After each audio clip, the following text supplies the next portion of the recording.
Fill your day with a little holiday cheer with a new Homeworthy Christmas episode. Join us as we explore 3 enchanting countryside homes. First, TV personality and style icon Carson Kressley welcomes us inside his country home, transformed by classic Christmas charm and rustic equestrian elements. Then, we'll step into a magical English cottage where nearly every surface is adorned with garlands of ivy and twinkling fairy lights, followed by a cozy Irish farmhouse, aglow with warm candlelight, and a sparkling silver and gold tree.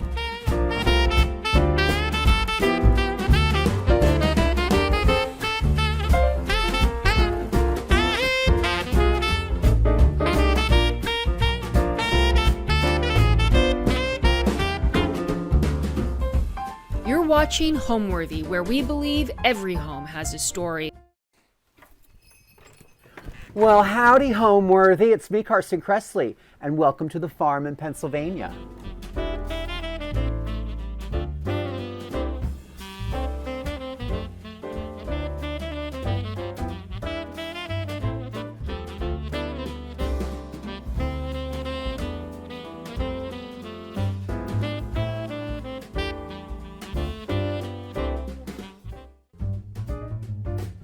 This holiday season, get ready to unwrap the most magnificent holiday homes with Homeworthy's 25 Days of Christmas. For the month of December, we'll take you inside the most heartwarming houses, decked out for the holidays in true festive fashion.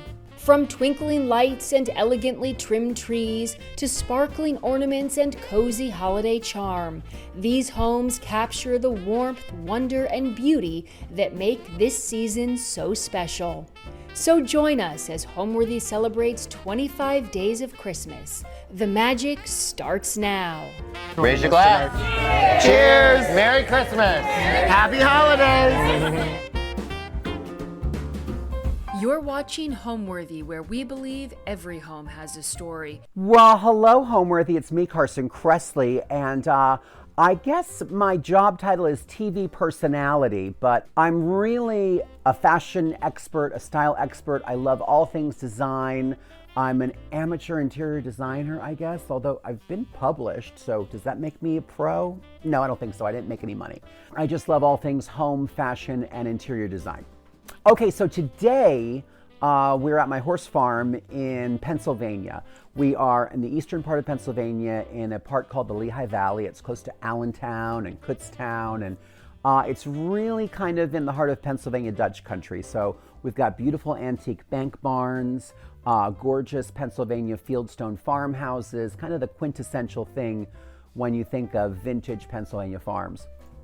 This house, although it looks old, and when people arrive, sometimes when I have guests coming and they arrive in the middle of the night, they're like, was this built in like the 1800s? And I was like, no, it was built in 1973.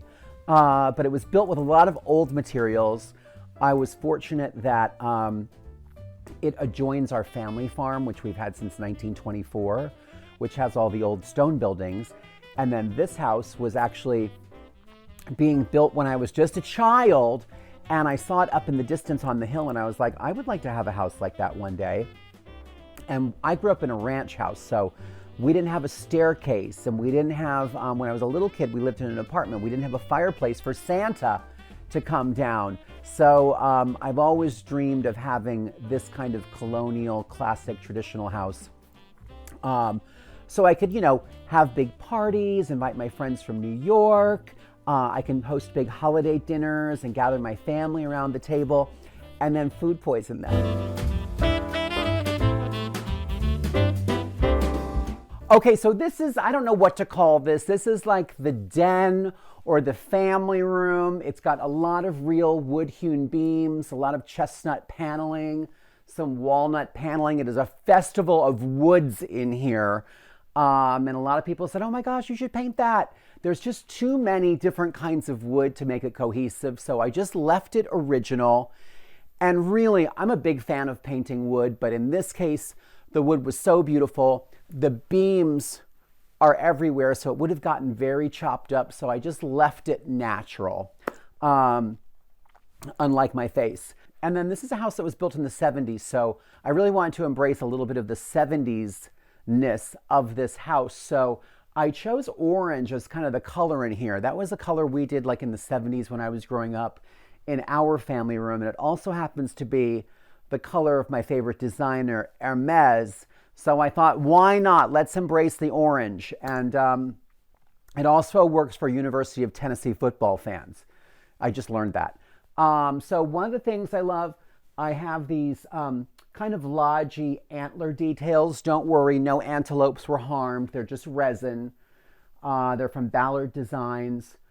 One of my big tricks, you do not have to buy expensive artwork to really create an impact in a room. And in all of my homes, I have framed Hermes scarves. They're about $300 to $700 on eBay. You can definitely find exactly what you're looking for if you search those websites. I wanted something orange. This is a one that celebrates La Fontaine de Bartholdi. He is the guy that I believe fabricated the Statue of Liberty. I just liked it because it was horses and it was orange. I think it's a plaza in France, but I just love the way it looks. I frame them really simply. They're tacked on a white background, simple birch frame. They're so dressy that I think you want a really simple frame. And then my sofa, Belgian linen from Restoration Hardware from the outlet. They're all over the country. I loaded this on my pickup truck myself. I think I gave myself a neck injury unloading it because it was raining and I had to get it in my house pronto and I was alone. Don't do that at home. But I like to put a throw on the sofa. Dogs, people, mud. It's a farm. It keeps everything looking really nice. It adds a layer of interest. It's horsey from the Saddlebred Museum in Lexington. I love a good ecot. I think this is an ecot.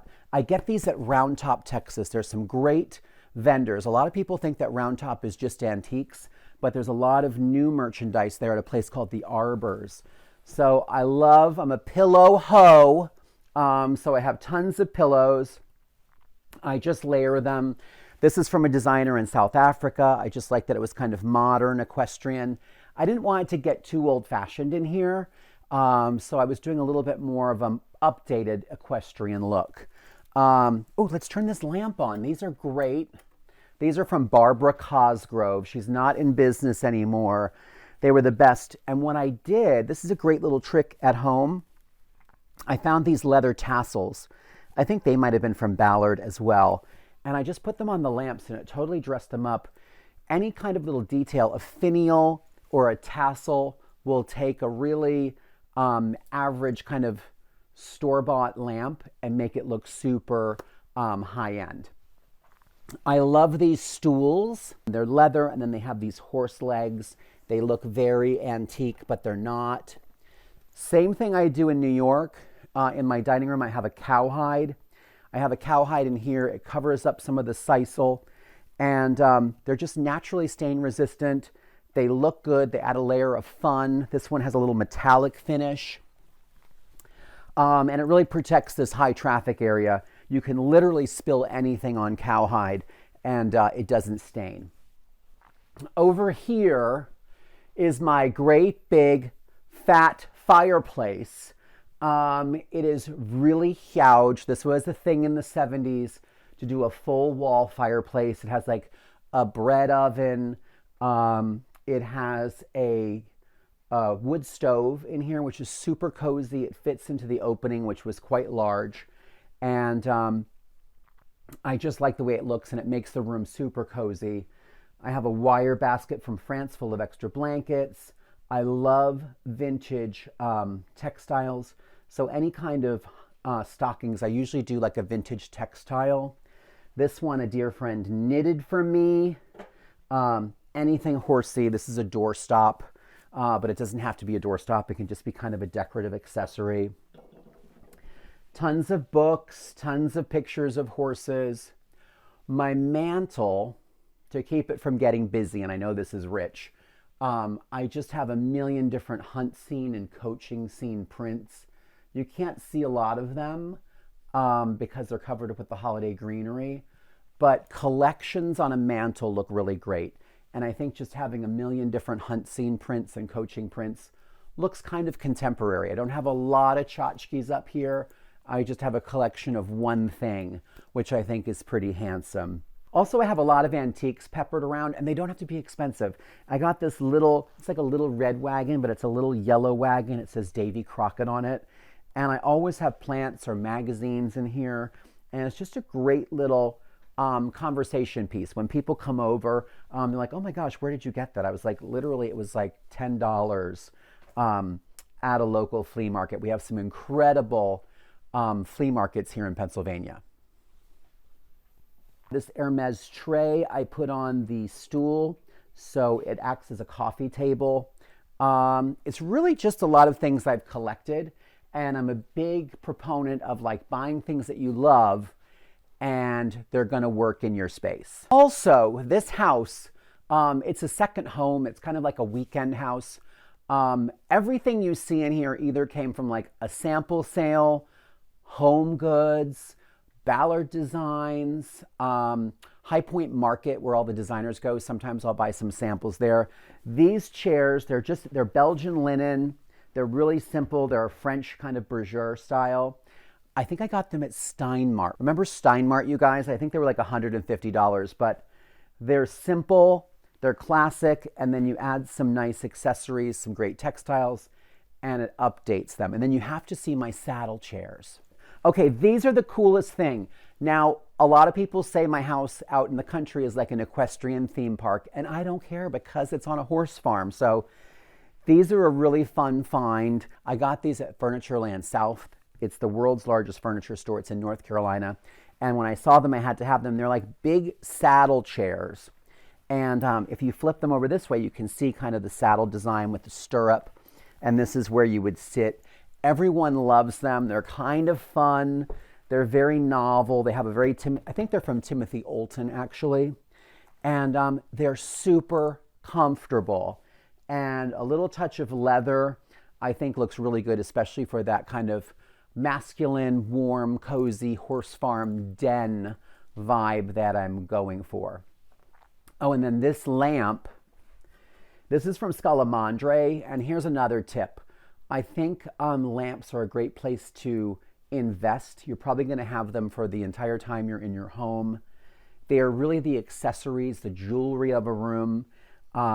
Make sure the scale is right. This is a big room. The furniture pieces are quite large in scale. So I want to do big, hefty lamps.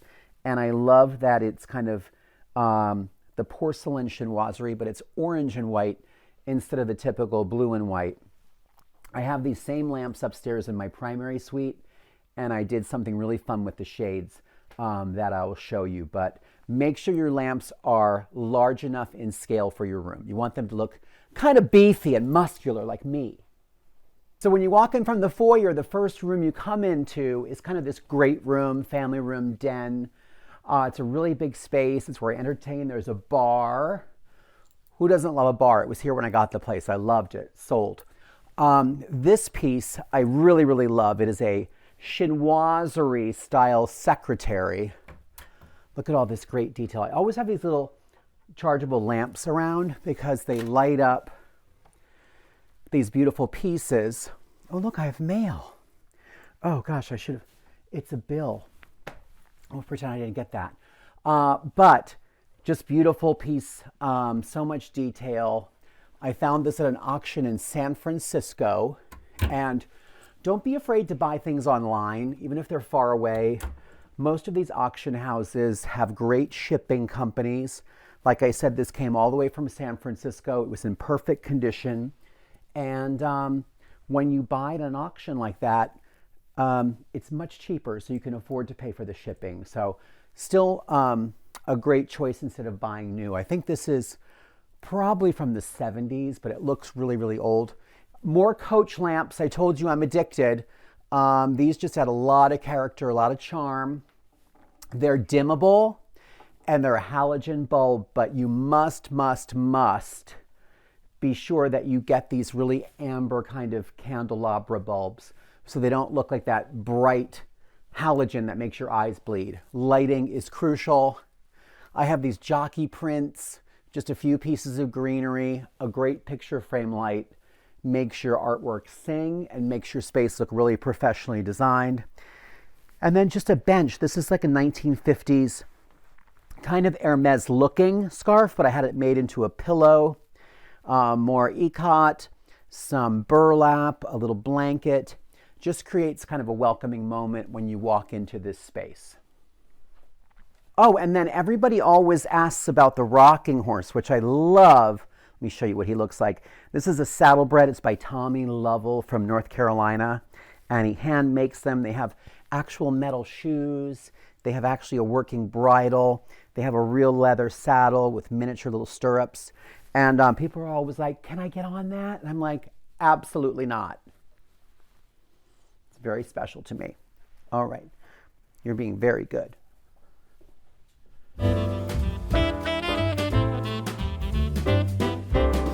Okay, sunroom. Living in New York for like 25, 30 years, this is such a nice luxury to have. It's got great skylights. It's, again, lots of real wood, French doors all the way around. I did these great valances. I'm crazy about ICAT or ECOT. I don't know how to say it, but I love it. And then I just did these sheer roll down shades that are kind of like a woven seagrass kind of texture. These are from Budget Blinds, and they're great.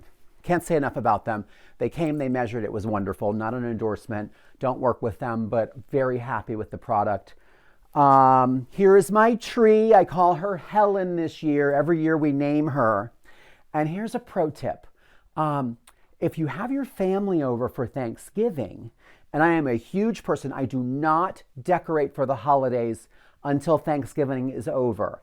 For Thanksgiving and Halloween and all that fall stuff, I want orange, I want pumpkins, I want gourds, I want Indian corn. And then the day after, on Black Friday, we do Christmas. And when your family is still here, the pro tip is have them help you haul all this stuff out of your attic. Feed them eggnog and then say, let's trim the tree, everybody. And they think it's the greatest idea in the world. And you have all kinds of free labor. You're welcome. So Helen, she is a flocked tree, which means she's gorgeous, but also means she's incredibly messy and will ruin your sweaters. So you have to wear something old when you decorate her. Most of the ornaments on Helen are from my travels all over the world. So every year when I decorate my tree, I remember all the places I've been. And also when I'm traveling, as you can see, I don't need to buy any more stuff, but I do like to shop. So I pick up an ornament every place I travel to. So we've got Yellowstone, we've got Paris, we've got Natchez, Mississippi, we've got Jackson Hole, Wyoming. We've got the Hermes store. This one, oh, this is a good memory. This is not travel, but it's signed by Betty White. It was a benefit piece, and I treasure it. But here's Hollywood, here's Santa Fe, here's Bermuda, here's Louisville, Kentucky, here's San Francisco. This one I got this summer in Portugal, some Portuguese blue and white pottery. So a lot of memories. It's pretty much red and white, but don't be shy. Throw in lots of different colors. I have some feathers in here, some pine cones, some berries, some dried eucalyptus. I love the tree to be full, and I don't think you can have too much stuff going on. And if you keep it kind of in the same color story, it's still going to look cohesive. So these were like little things that came in a flower arrangement. Whatever red sparkly things I have, I just jam in there.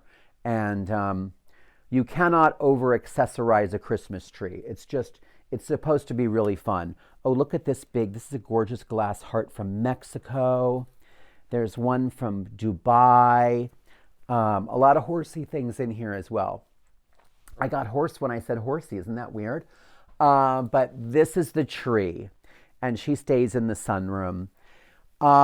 These are really fun. I love these. My mom got these for me, and these are all horseshoes that have been welded together, painted black. I just put a little patio cushion on here, but how fun are these? They're sculptural. They're a real novelty. I just love them to death.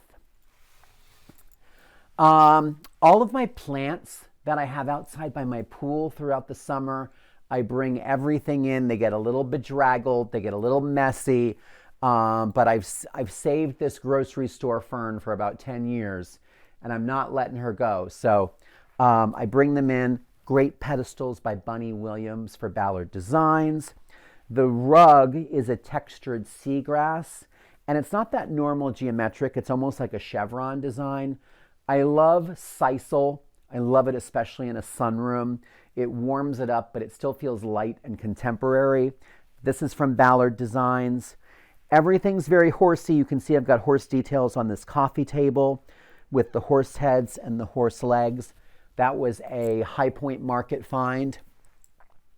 You know I love a good outlet. This was a day bed. I think a day bed is so great to have. It was from, I think, like a Pottery Barn outlet or maybe a CB2 outlet. And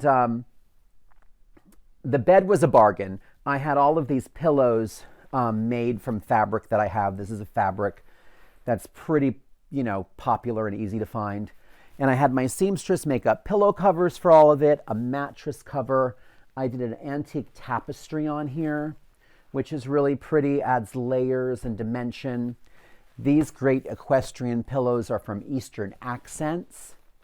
And then I did a really big, chunky throw. That's from Modadora in Los Angeles. Some great American saddlebred artwork. This I actually found at High Point Market, but it's the breed that my family raises here at the farm, so that was a great find. I love big, oversized lanterns. You didn't know what I was going to say, did you? But lanterns are great. I love this indoor-outdoor vibe. I think you can always do garden things inside. It's super charming. Make sure they're on a dimmer. These are kind of a rustic French look. They're from Park Hill, which is a great resource. They're in Arkansas. I love them. Just lots of plants. I love having orchids. They last forever. I think these were from Costco, and I just put them in a really nice container. And this little floral moss is the best thing you can buy. You get a bag of it on Amazon for like $15, and you jam it into all of your flower things, and everything looks super professional. And then last but not least, I love this this horsehead design. It's got the oak leaves. It's kind of like a Black Forest carving, but it's new. It's made out of acrylic. I found it somewhere and I just love it. I think it's just fun to have in here. I have my own lemons growing. Look at this. I'm going to pick a lemon. Watch. When life hands you lemons, go make a spicy lemon margarita.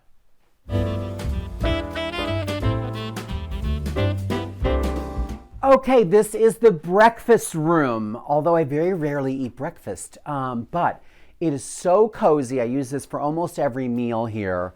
It is so great in the winter. You can look out and see the horses in the field, or in the summer you can see horses working in the arena. It's a great place to sit and have a meal. And in the winter, I love just hanging out by the cozy fireplace, and you make a nice hearty dinner, and there's nothing better than being here. We've got the big rough-hewn timbers. I love coach lamps.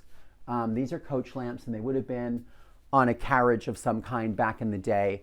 I have been collecting them. I have like 3 or 4 pairs in boxes in my attic, but I found these years ago, I think in Cold Spring, New York. And my friends were like, what are you buying those for? I'm like, for my country house. And they're like, you don't have a country house. And I was like, well, I will have a country house at some point. And I manifested that, and here we are. So I had them installed by my electrician. I have them on dimmers. The vintage sign at a Pennsylvania flea market, probably $25. This is Virginia Metal Crafters. It's a doorstop. This is like an Amish-made doorstop. They're all saddlebred horses, which I love. So I have a collection of them on my mantle. Here's another one. I just, it's something that I love and I collect. And then I also collect, this is called redware, even though this one is like yellow. And there are different makers in Pennsylvania who made these. And it's just really raw clay. It has the artist's name on the back and when it was made, February 2nd, 1973.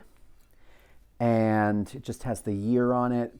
And this is by Breininger. You can look these up. They're pretty collectible. But nothing super precious, just things that I love. And then I try to unify things. I have so much stuff that if you don't unify it, it kind of looks like clutter. But if you put it all together, clutter turns into a collection. So there's power in grouping these things together. So whatever collections you have, put them all in one spot for more impact.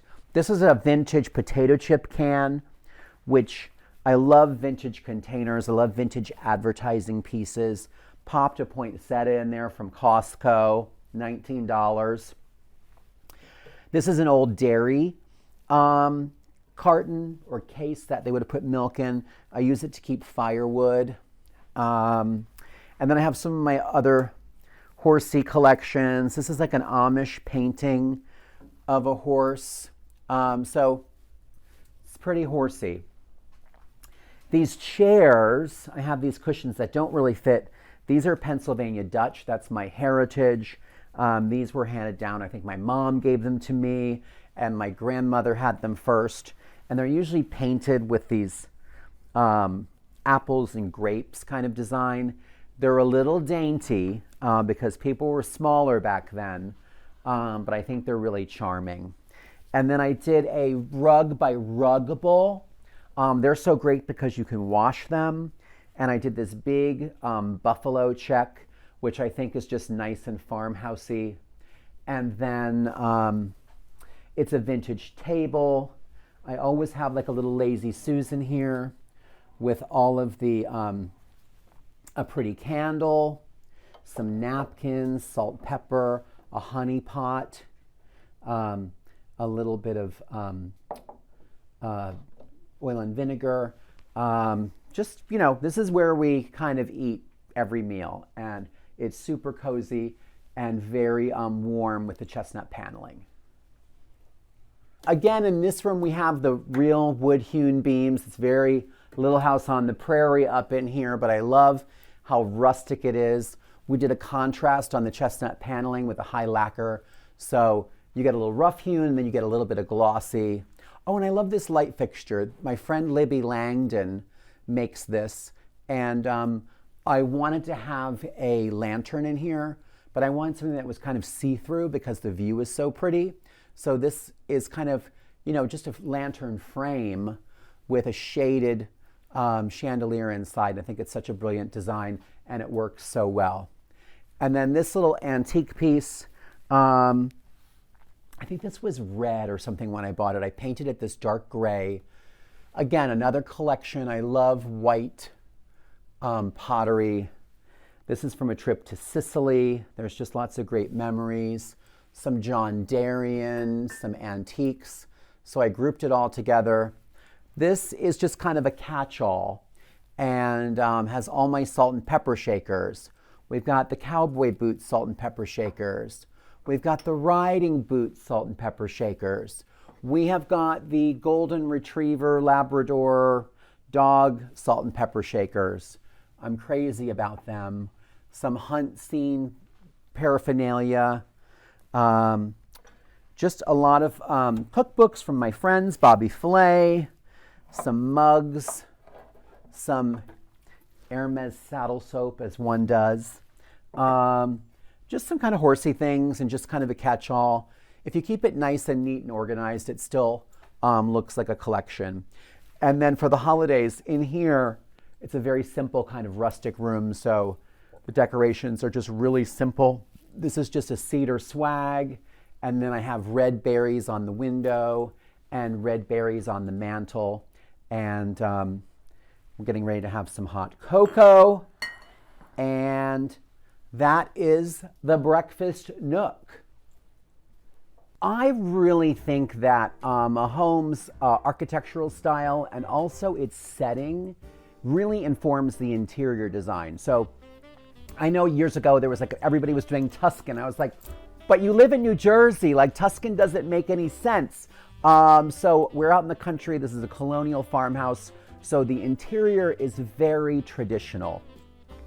In New York, if you saw that tour, that's an Art Deco building. It's from the 1930s.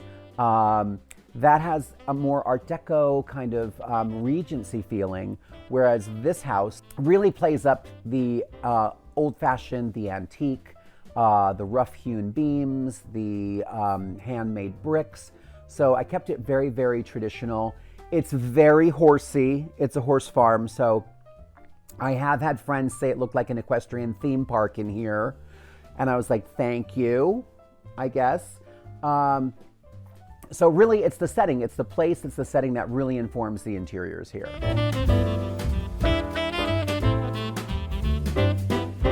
Okay, here is the kitchen in all of its 1970s original glory. The original owners added a marble countertop, which updated a little bit. It's actually granite. The original owners added a granite countertop to update a little bit, and they were the original like icky, yellowy golden oak cabinets from the 1970s. There was a big overhang here, and you had to be like, hello, what can I get you? So I removed that. I added these great, really simple, kind of modern but rustic, kind of antique glass hurricane light fixtures. They are from Curry and Company.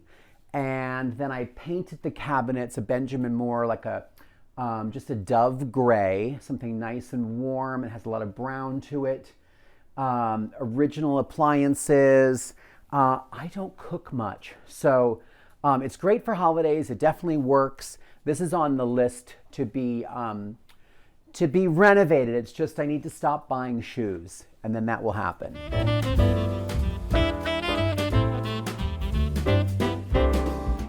Okay, so here is the formal dining room. And this is where I have, when I have a lot of people over, this table seats, let me do math, 6, 7, 8. I can jam in 10, 12 if I really get creative with the seating.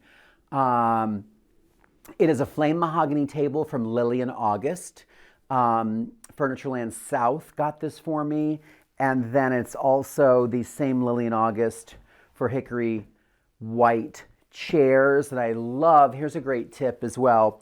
We did the front in a gold velvet, and then the back we did in a textured velvet in a kind of a geometric. So keeps it really interesting. I love doing 2 different fabrics on dining chairs. Vintage crystal chandelier. I just love it. I think it looks great. Little pro tip here, I always change my shades out. We used to do this. I worked for Ralph Lauren, for about 7 years before I did TV. And we always, in the library at Ralph Lauren, at the offices, we always switched out the shades to tartan for the holidays. So I just lifted that idea, and it really just changes the mood in the room. Did a little champagne bucket from Vagabond House. I love this. It's got the stirrup foot details. I threw some amaryllis in here. I get these at the grocery store. They're about $10. I throw them in a pretty bowl like this. I add some moss, some pine cones from the property, maybe a little jingle bell, very cheap jingle bell. And these are pretty, and they last the entire season. So these will go right through Christmas. And it's really pretty. You can move them around. They don't need a lot of light. They don't need a lot of care. This is a really fun find. I collect anything about American saddlebreds. And they're a specific breed of horse that my family's always had. We've raised them. We've raised a couple world champions right here on the farm. And this is actually from the 20s. I got it at the Stewart Galleries in Palm Springs. So I'm always on the hunt for equestrian art. This is velvet. Normally this would be dogs playing poker or Elvis, but here it's a beautiful saddlebred horse from the 20s, painted on velvet, allegedly from an estate in Beverly Hills. I always, here I'll show you. This is so easy, but I always keep the price tag and the information on the back. Hold it for a second. I always keep the price tag and the description on the back, so if I'm run over by a bus, my family won't sell it in a yard sale. I'm going to let them know that I've done this too. It's a good tip though, if you buy artwork and you don't remember like maybe what you paid for it or who the artist is or whatever, you can keep that information right on the back of the painting. You can also do it with furniture as well if you have some important pieces. I don't have anything that important. And this is really just sentimental value. And I love that it's vintage. This printed wallpaper, I absolutely love this so much. It's from a place in Harrisonburg, Virginia called Mural Source. And they will actually, this is a Virginia hunt country scene, but you could actually send them a digital file and they would make you a mural of whatever you wanted. They take the dimensions, they're very, very particular. I was in here like measuring and writing it down on graph paper. Once you get the measurements right, they digitally print it for the size of your room. There's no waste. It's so fun. I did the ceiling in a robin's egg blue. To me, that's very Southern. I'm a Southerner at heart, even though I live in Pennsylvania.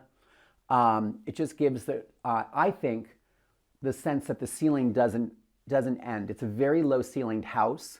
So this little trick kind of makes it look like sky and makes it feel like the ceiling is much higher. And then did a sisal rug with the contrast tape and aqua. And then in here, instead of having that kind of old-fashioned china cabinet, I just did like a buffet. This is really great. It's Bunny Williams from Ballard. Has silverware drawers. And then down here, I have all of my fancy china for Christmas and for other holidays. I love a little buffet lamp. It produces a lot of light to light up the room at night. Simple cedar swag. There's so much going on in this room. This is the perfect example of not having to do a lot because the room has a lot of loud design already. Some ginger jars. These are like a home goods find. A family heirloom. Love to fill it with oranges. You don't have to do big floral arrangements for the holidays. You can just fill up things with apples, oranges, pomegranates, and then you can actually like eat them and you're not just, throwing away some dead flowers. And then this, also in the dining room, I like to have different head chairs, okay? So this is a faux antelope. It's by Paul Robert and has a leather seat as well. It's got the contrast back.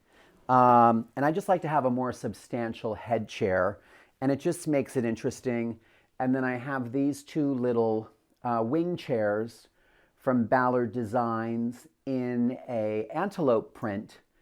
And that's just a great extra set of chairs to have in here. I've actually sat in here and read, but you can just use them as dining chairs as well.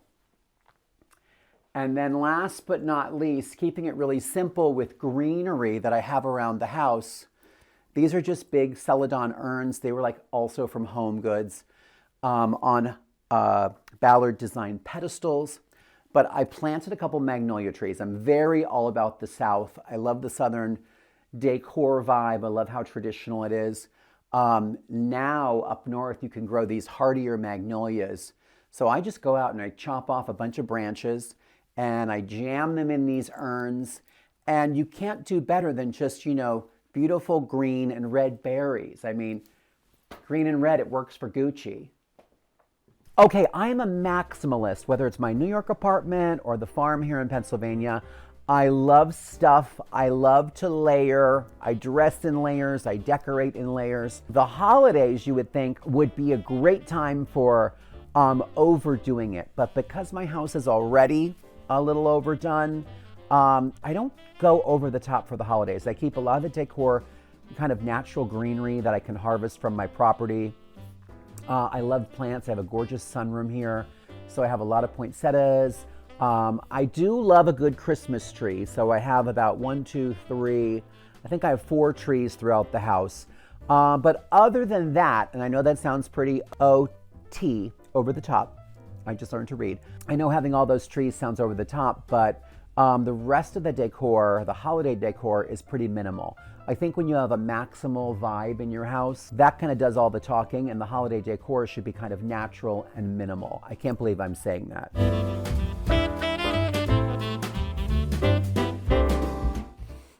Okay, so here is the, I guess you'd call this the formal living room. And like I said, this was a 70s house. It has low ceilings. It didn't have a lot of architecture to it. So it had great crown moldings, which I painted in white. I did grass cloth from York wall coverings. I did this great tufted Chesterfield from Joybird. A bunch of different pillows. This is I think it's a Schumacher fabric, Ballard designs. This was from a horse show. Again, the more pillows, the better. I'm still a karate chopper. I know some people are doing like the pillow where they just like go like lay it like that. Not for me, sorry. I like them to look firm and then have a little chop. And I just think they look elegant that way. This was the inspiration for the entire room. This was a Shetland pony that my grandparents had in the 60s named Kressley's Perfection. It was in their living room, and we would go to their house for Christmas every year. And I just thought it was the coolest, most elegant, fanciest thing ever. So when they passed on, I made sure I got this painting. And it really informed kind of the color story in here, kind of blonde with lots of turquoise to kind of pick up the background. The ceiling is actually a light turquoise. You can barely tell. I have an antelope rug. It's needlepoint, so it's a little more durable. It's from Stark. These are flex steel tufted kind of Regency chairs. These were my grandmother's as well. And she had cats, the animal, not the musical, and they were destroyed. So I had them recovered, and they did a beautiful job. I love a ginger jar. I never met a ginger jar I didn't like. This is my great Aunt Helen. No, I'm kidding. There's nobody in here. I just wanted to see if you were paying attention. But I love chinoiserie. I did the green and white in here. On all of my windows. And again, there's not a lot of decoration in here. It's the tree and it's some garlands and then these dried boxwood wreaths. And they are so great. They're from Ballard Designs. And they're actual boxwood, and I think they freeze dry them. You can mist them if they get a little crispy, but they're really simple. I did turquoise ribbon to kind of tie in with these celery greens and the turquoise. I think it looks really pretty. You do not have to do just red and green or silver and gold. For a holiday, you can do turquoise and chartreuse, pink, whatever, is festive and fun. This is my baby grand piano. I don't know how to play it, but I think it looks so good. I bought it on Everything But the House, and it came on a big truck, and it didn't have the legs, and they found the legs. Toot sweet, thank God. And I just love the way it looks. And then because this room didn't have a lot of architecture, I created some bookshelves here. These weren't here, and they really anchor the room. Every room should have an architectural feature that kind of anchors the space so you don't have to do a lot of heavy lifting with your decorating. So I had these built. Great pro tip. These are not 2.5 inches thick. Just the front piece is like this. The shelf is actually thinner, but I like that they look kind of muscular. And I just have all of my memories. And here's another tip. I don't think you should have to go out and buy a lot of tchotchkes. Most of these things are just things that have found me, and they're just bric-a-brac that are special. An old trophy from the 50s, some lalique, some hood ornaments from my grandparents' cars, some of my favorite horses, a lot of books. Oh, look, an Emmy. throw one of those in there. I have one in New York too. And just a lot of design books, a lot of pictures, a lot of mementos. Styling your bookshelves does not have to be perfect. It should just be kind of a collection of your life. And I just throw things in here, little, you know, memorabilia, maybe a feather that I found, or a little coin that I love. It's just, you know, I kind of keep it organized, but it's still very much just things I've collected, and where they land, they land. These lamps are wood. They were like a flea market find in Louisville, Kentucky. Another favorite artist of mine, Marcus Stone. This is an oil on board. I love it. It has horses and dogs, all my favorite things. And then over here, speaking of dogs, I'll take the ceramic dog for 1,000, Pat. If you ever watched Wheel of Fortune in the 70s, they gave these things away. This was from Bonwit Teller. My apartment in New York has a ceramic dog. My farm has a ceramic dog. I just love them. They're my thing. I think they're so fun. They have such a Regency Green Acres vibe. And then on the banister, more of the dried boxwoods from Ballard. Really simple. You do not have to be elaborate. I just added some wire, strung the boxwoods up, and then I just took satin ribbon. And again, it's not Christmas ribbon. I can reuse this later for packages after the holidays. And I just tied it so it looks like the ribbon is tying the garland to the banister. And it's really simple. Again, there's a lot going on in this room, so I didn't need a lot of decor. And we didn't talk about the Christmas tree, but I kind of have them scattered throughout the house. And this one is like my formal living room tree. It's just all those vintage shiny bright bulbs from the 50s. And there were some are hand-me-downs. And then I love a lot of tinsel. I'm going to throw tons of tinsel on this. And that was a big thing in the 70s. My mom would never let us have it because it was too messy. And she was right. And it will wreck your vacuum cleaner. But it looks so glamorous in a Joan Crawford kind of way. So I just keep some of these extra ones here. And we can do the last minute. I like to really load it up. I do smaller ornaments generally on top, and then some of these chunkier ones towards the bottom. And I just do all different colors, a lot of turquoise. Probably going to move this chair. Purple's my least favorite color. Those go in the back. A lot of greens. Oh, I love this seashell one. Some memories on this one, but this is basically just, you know, pretty glass ornaments that I love.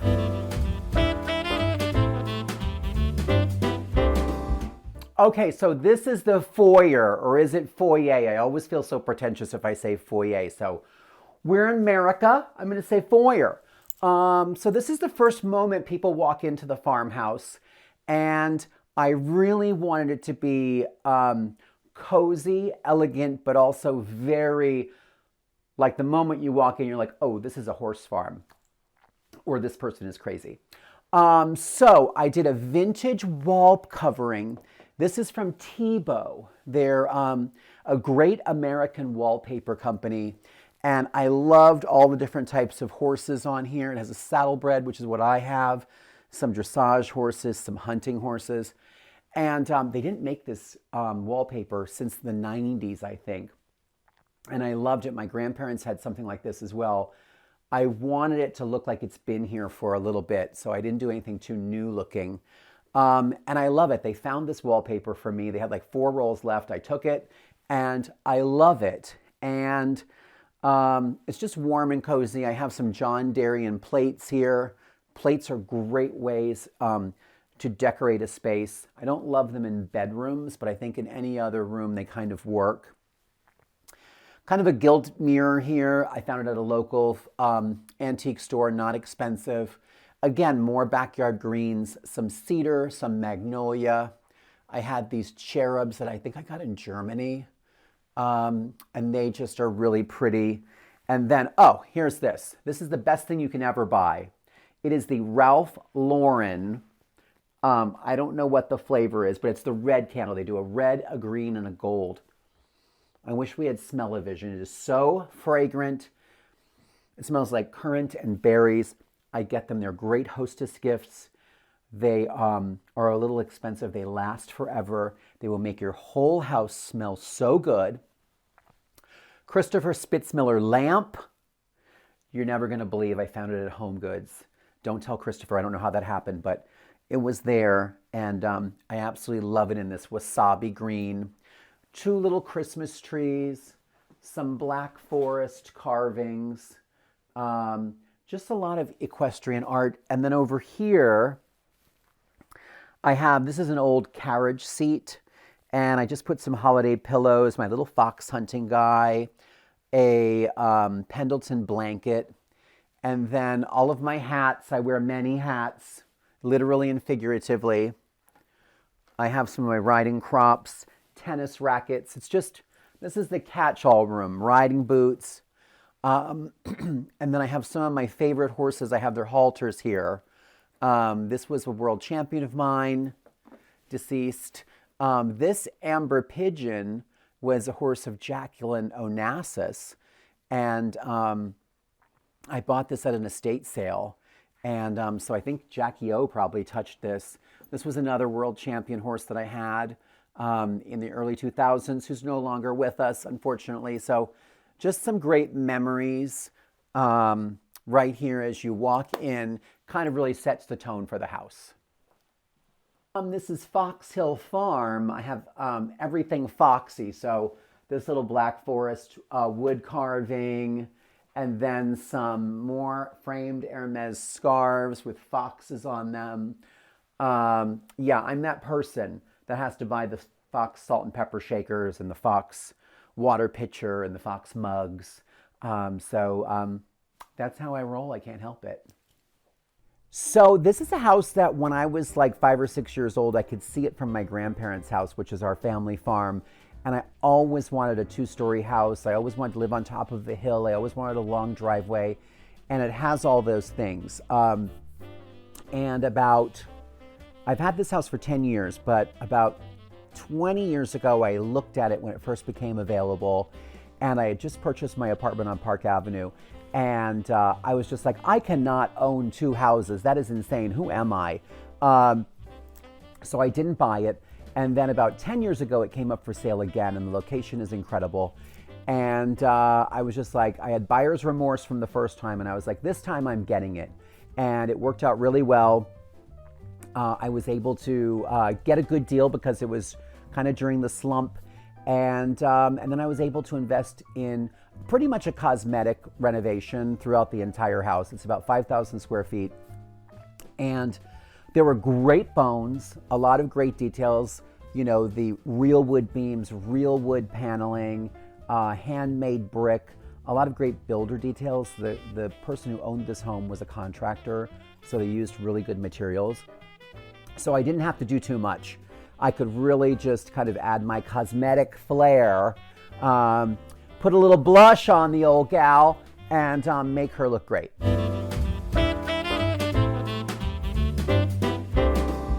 Okay, so here is the primary bedroom, and I'm not a big fan of like a lot of holiday decor in the bedroom. I think it's a little distracting. I do have a little tree and a chinoiserie pot here with some micro lights, and it's just very charming. And I don't know why they're blinking. I hate blinking lights, but that's better. And a vintage table with some great memories. These chairs are, I think it is a Brunswick and Fee fabric. And I rescued these at a charity event. They were having like a designer furniture auction. And there was a lady having a Cosmo, and I just went right over and said, ma'am, give me your drink. And then I escorted her off the chair, and then I bought them. This is a brutalist piece from Lane Furniture Company. It's probably the only mid-century thing I have in my house, but I loved it. It's so fun. And then I just did a blue and white collection above here. Some is antique, some is from Ballard, some is from Home Goods. I love, like I said, these little portable battery operated lights. Just adds a little light to the collection. And then I have some saddlebred artwork, more ecot. And then I have this fun sculpture in here. This is from, I think, Two's Company. And some people who've stayed in here, they've turned him around. I'm like, nothing's going on in here. You're going to be fine. And then this back here is a Gucci scarf that I framed from an international horse show, I think probably in the 70s or the 80s. And it was the actual trophy that you got. And tip, I saw this for sale at a horse show. It was like a lot of money and I really wanted it, but I just bought this house. I was like, I can't spend a lot of money on decor. So I found this exact same scarf on eBay for like 1/3 of the price. And then I just did my normal framing job. Simple white lacquer frame, really graphic piece. And it brings in a lot of color. There's a lot of color in this room, probably more than any other part of my house, maybe other than my dining room. The bed is from Restoration Hardware. The bedding is from Eastern Accents. And then I threw on, just to make it holiday and very Ralph Lauren, I did 2 tartan pillows. That's enough of an homage to holiday for me. And then some simple pine above this antique sign that I found at a flea market. These eagle tables are from Round Top, Texas. And again, if you see something at one of those antique fairs, do not worry. I was so worried about shipping it. And there's a company there, I think it was $400. They sent both of them. They're really heavy. They came in perfect condition. And I absolutely love them. Shades make the lamp. So these are those same Scalamandre lamps from downstairs, but they're in blue and white here. And then Sorella Glen is a great lampshade maker. They're based in the Carolinas, and it's 2 sisters. And we did these custom lampshades in another print. It's like print on print gone wild, but I love it. It's very English to me. And these special lampshades really make the lamp, and it really ties in that whole blue and white story. And then over here, this is a piece of art that I got at High Point Market. It's obviously someone who's been shopping in Paris at Hermes. And then these are not gifts. These are things I bought for myself.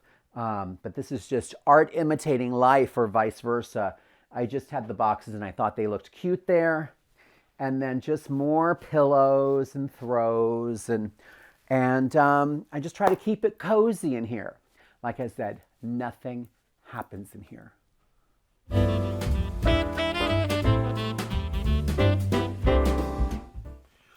Okay, now this is like a little extra den where it's like a little TV room, a little cozy chill place. It has a pull-out bed from Joybird, but it's kind of my like equestrian trophy room where I have some of my favorite things that I've won with my horses over the years.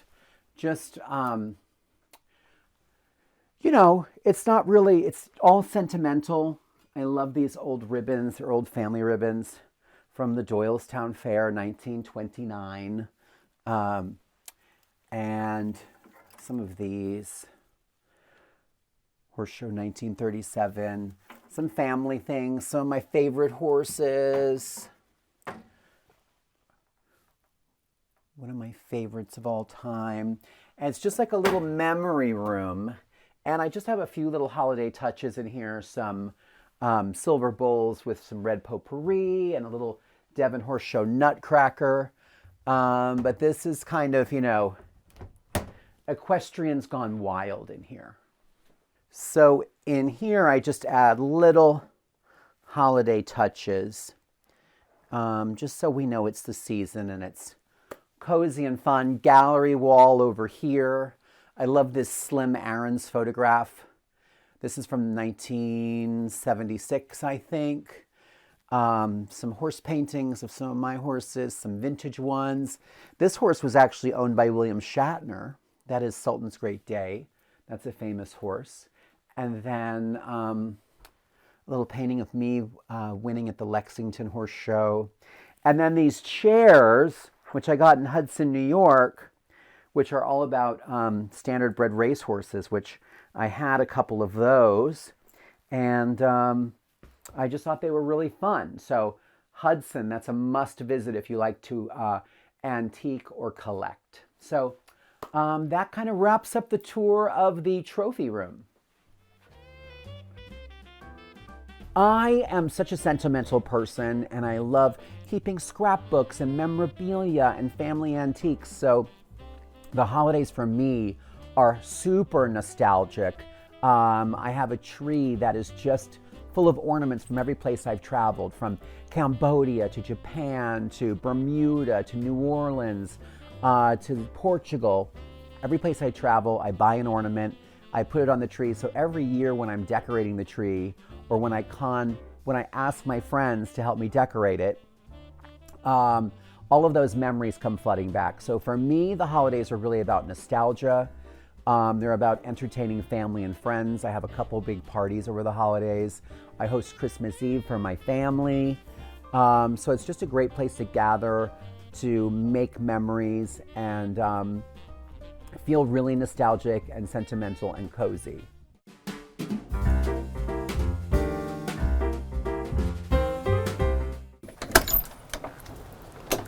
Hi Homeworthy, thanks for coming to visit me again. I am Rebecca and this is my English country cottage at Christmas.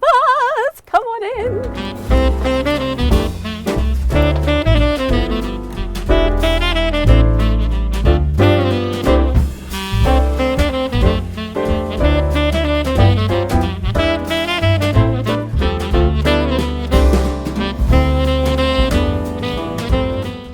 This holiday season, get ready to unwrap the most magnificent holiday homes with Homeworthy's 25 Days of Christmas. For the month of December, we'll take you inside the most heartwarming houses, decked out for the holidays in true festive fashion. From twinkling lights and elegantly trimmed trees to sparkling ornaments and cozy holiday charm, these homes capture the warmth, wonder, and beauty that make this season so special. So join us as Homeworthy celebrates 25 days of Christmas. The magic starts now. Raise your glass. Cheers! Merry Christmas! Happy holidays! You're watching Homeworthy, where we believe every home has a story. Hi, I'm Rebecca Lovett, my English country cottage. I am a social media content creator. That's a really long title. And I would love to welcome you into my Christmas cottage on the Suffolk-Cambridgeshire border in England. We moved here 11 years ago.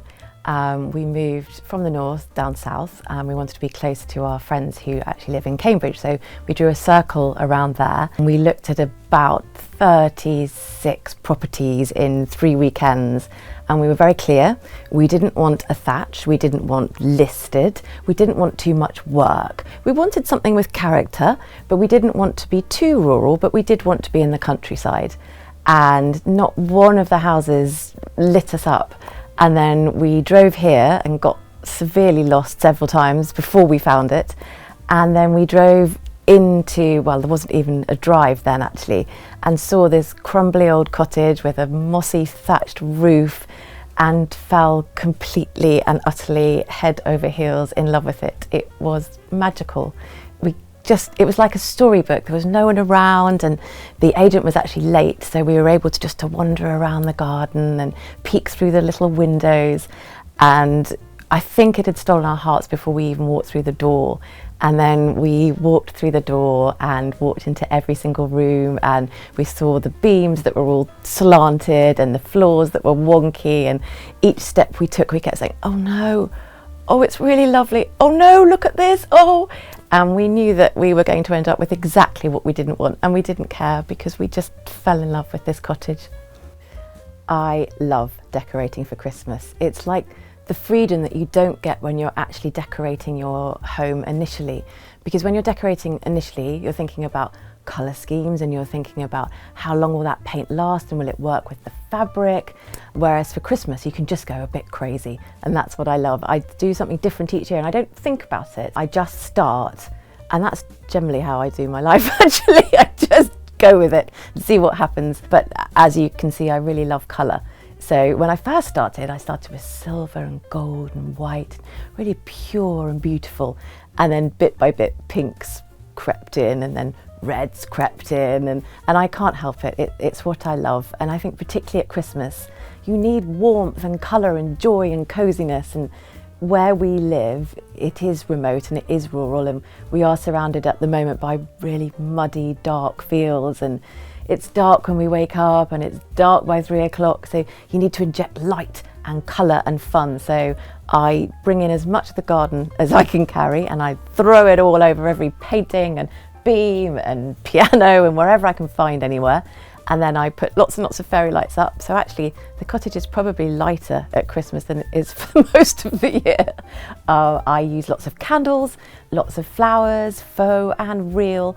And essentially, I just throw Christmas wherever I can.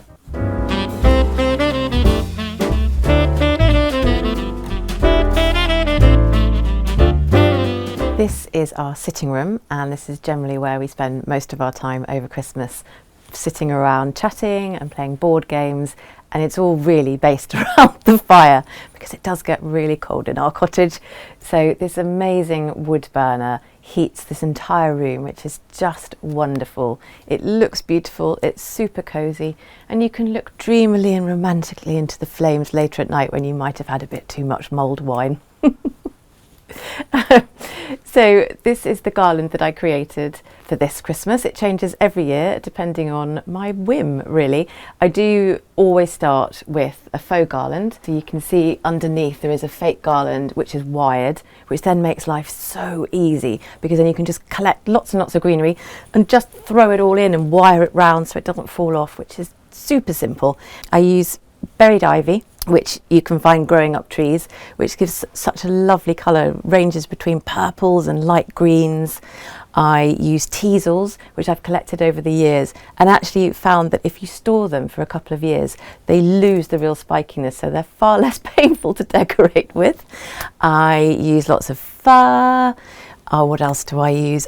Little fake fir cones that are sprayed gold and white, which is so pretty. Faux berries. I do usually put rose hips in actually as well, but this year we've really struggled for rose hips, I think because of the terrible weather. So what else have I done? I've popped in pops of red because that's how I'm feeling this Christmas. Not that you would get that impression at all. I've added some little bells and some velvet, and then the beautiful velvet Morris & Co. Stockings, which I just adore.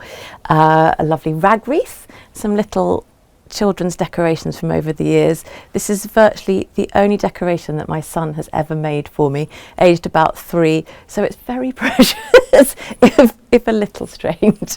Candles, again, always candles, as warm as possible, and it just creates a really lovely, cosy, warm home. These gonks we bought years ago when the children were really little, and they saw them in the shop and ran over to them and hugged them, and I just thought, we've got to have some fun. I think as you get older and your children take over your lives, you realise not everything has to be elegant and beautiful at Christmas. You can actually inject some fun and silliness, and they still hug them over the Christmas period, which I love, even though they're now teenagers. And obviously Dottie absolutely adores them, so they get pulled around by their poor little hats, but they seem to have survived quite a few years, so they're doing very well. This is our wonderful wicker hamper of joy that used to have all the toys in, which was wonderful, and now bit by bit, like Toy Story, the toys move out, and actually it's all got the board games in now for Christmas, so it's quite useful. It will be covered in Articulate and Scrabble and chocolates, lots and lots of chocolates and mince pie crumbs, and at the moment it's all beautifully styled, but it doesn't last like that once the family are here on Christmas Day. We tend to bring the big cushions around and we just sit around here really, which is so cosy and lovely. I did originally, well, not originally, for the past 10 years we've had our Christmas tree in this corner here, so it's felt like part of the family, but was actually quite squashed up, and we'd swap the sofas around to make more room, and I loved it because it just felt like it was part of the family with us.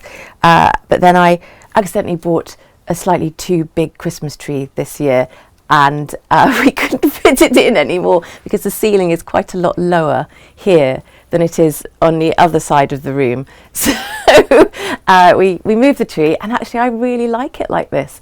I think it looks sort of a bit more elegant over there, rather than I normally get a very squashy, fat, delicious tree.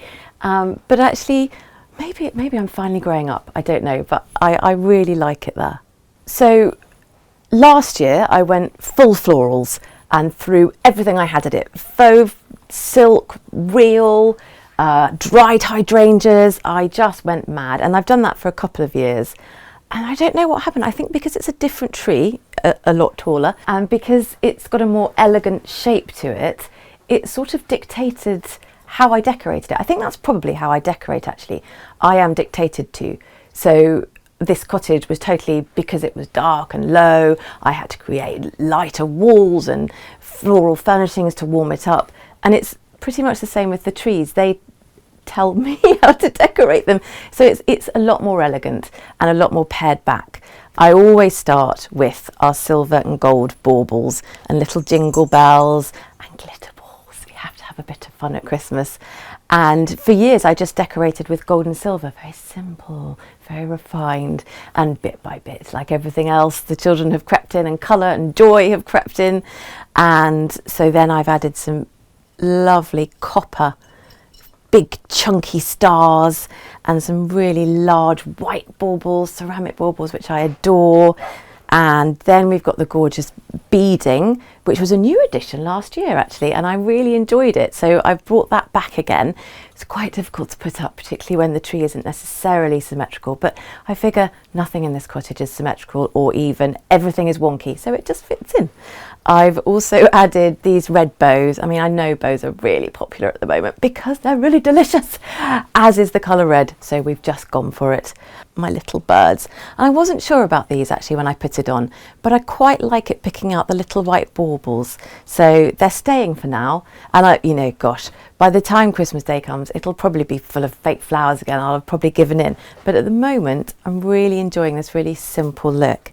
And obviously I have to talk about the fairy because she is my pride and joy. I bought her, I don't even know how many years ago. And I saw her in a magazine and fell completely in love with her and tracked down the maker. And it makes me so happy. She came in a really special little box. I don't know if anyone has ever read My Naughty Little Sister, but when she gets Rosie doll and she's in this beautiful box and she unwraps the doll and she's so precious. And that's how I feel about this fairy. Unwrapping the tissue paper and seeing her every Christmas just makes me so excited. And she's so sparkly and so pretty. So she has to go on the top of the tree. There's no debating it. Essentially, a bit like the RAF, where if you stay still you get painted white. Here, if you stay still, you get covered in ivy. So I'm afraid that's what's happened. I decorate our bookcase every year with long garlands of ivy that I pull off all the trees. So really, I'm looking after the trees at the same time. This is what I explain to my husband when I make such a terrible mess. All strewn across the top, and then I've added fairy lights to make it a little bit more magical, and a few bows have crept in. I couldn't help myself. I'm feeling a bit, this Christmas needs just a bit more. I don't know, I think it's been a dark year, and I think the weather's been terrible, so it's been metaphorically and physically quite dark. So it feels like I just needed a bit more fun and a bit more joy, so these bows have brought that. This corner I love at Christmas.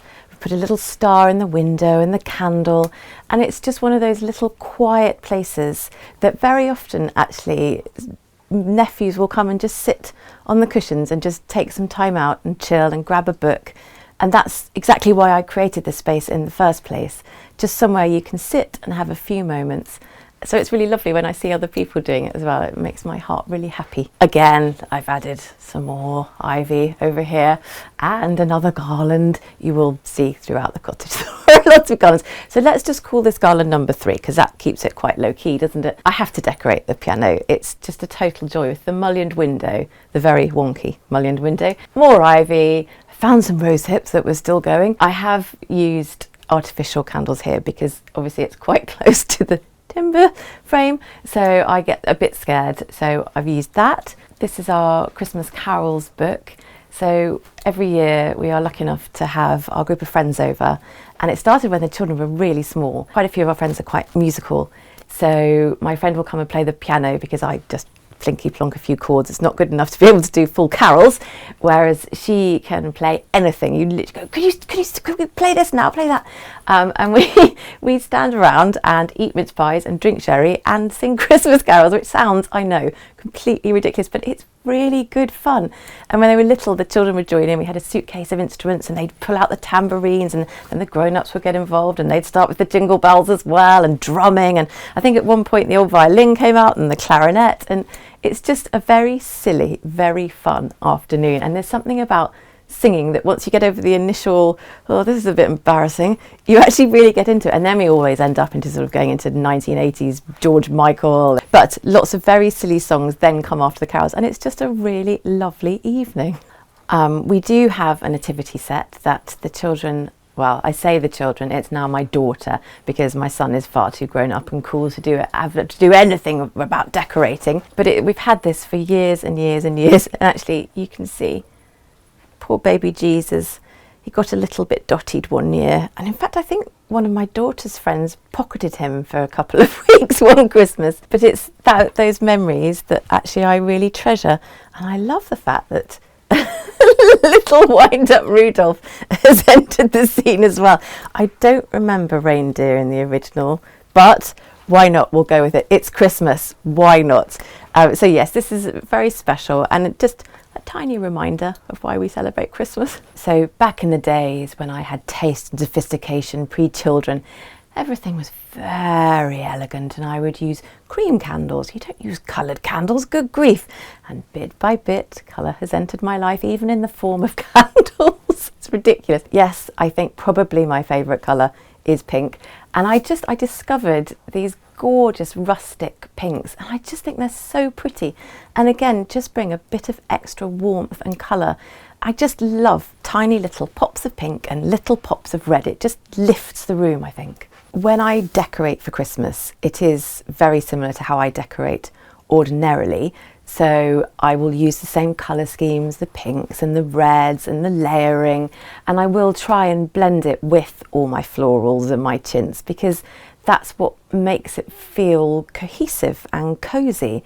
So the pinks, the flowers, I will use rustic elements like the fir cones in the way that I do with the wicker hamper and the wicker table.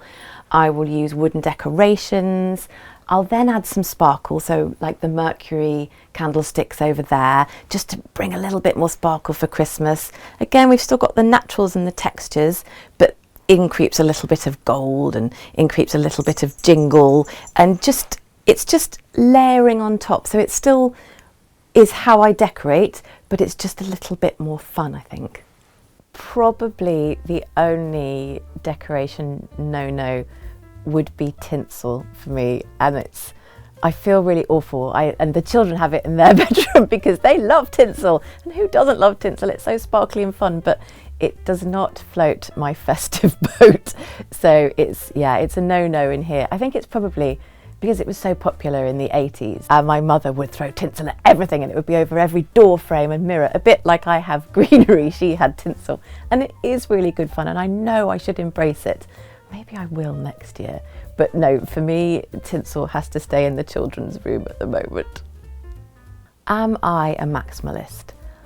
I'm definitely not a minimalist. I do love colour, and I do love pattern, and I do love mixing them.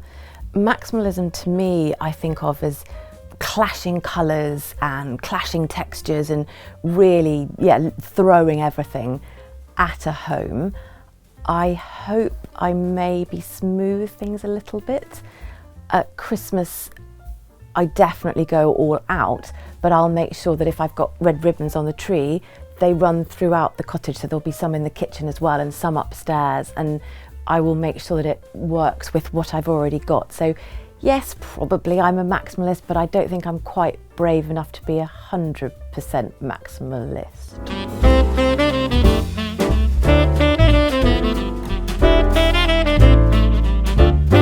Dottie has decided to join the tour. She's obviously thinking it's very exciting through in the kitchen with the mince pies. So now she's on board, and obviously she's not allowed on the sofa. This is our hallway. I try and decorate it as well, just so that when people come through the front door, they know it's Christmas. This is my ever hopeful sledge. One day it will snow again and the children will joyously grab the vintage sledge and take it outside and sleigh down the lane. But it's been about 3 years since it's been used, so I haven't got enormous hopes, but you never know. Maybe it will manifest snow for us this Christmas. But I like to put just a little welcoming banner just saying Merry Christmas as you come through, and then a little bit of sheepskin just for a bit of extra coziness, just to begin that little feeling of Christmas. So let's now head into the kitchen and try and prevent Dottie from eating the mince pies. Come this way.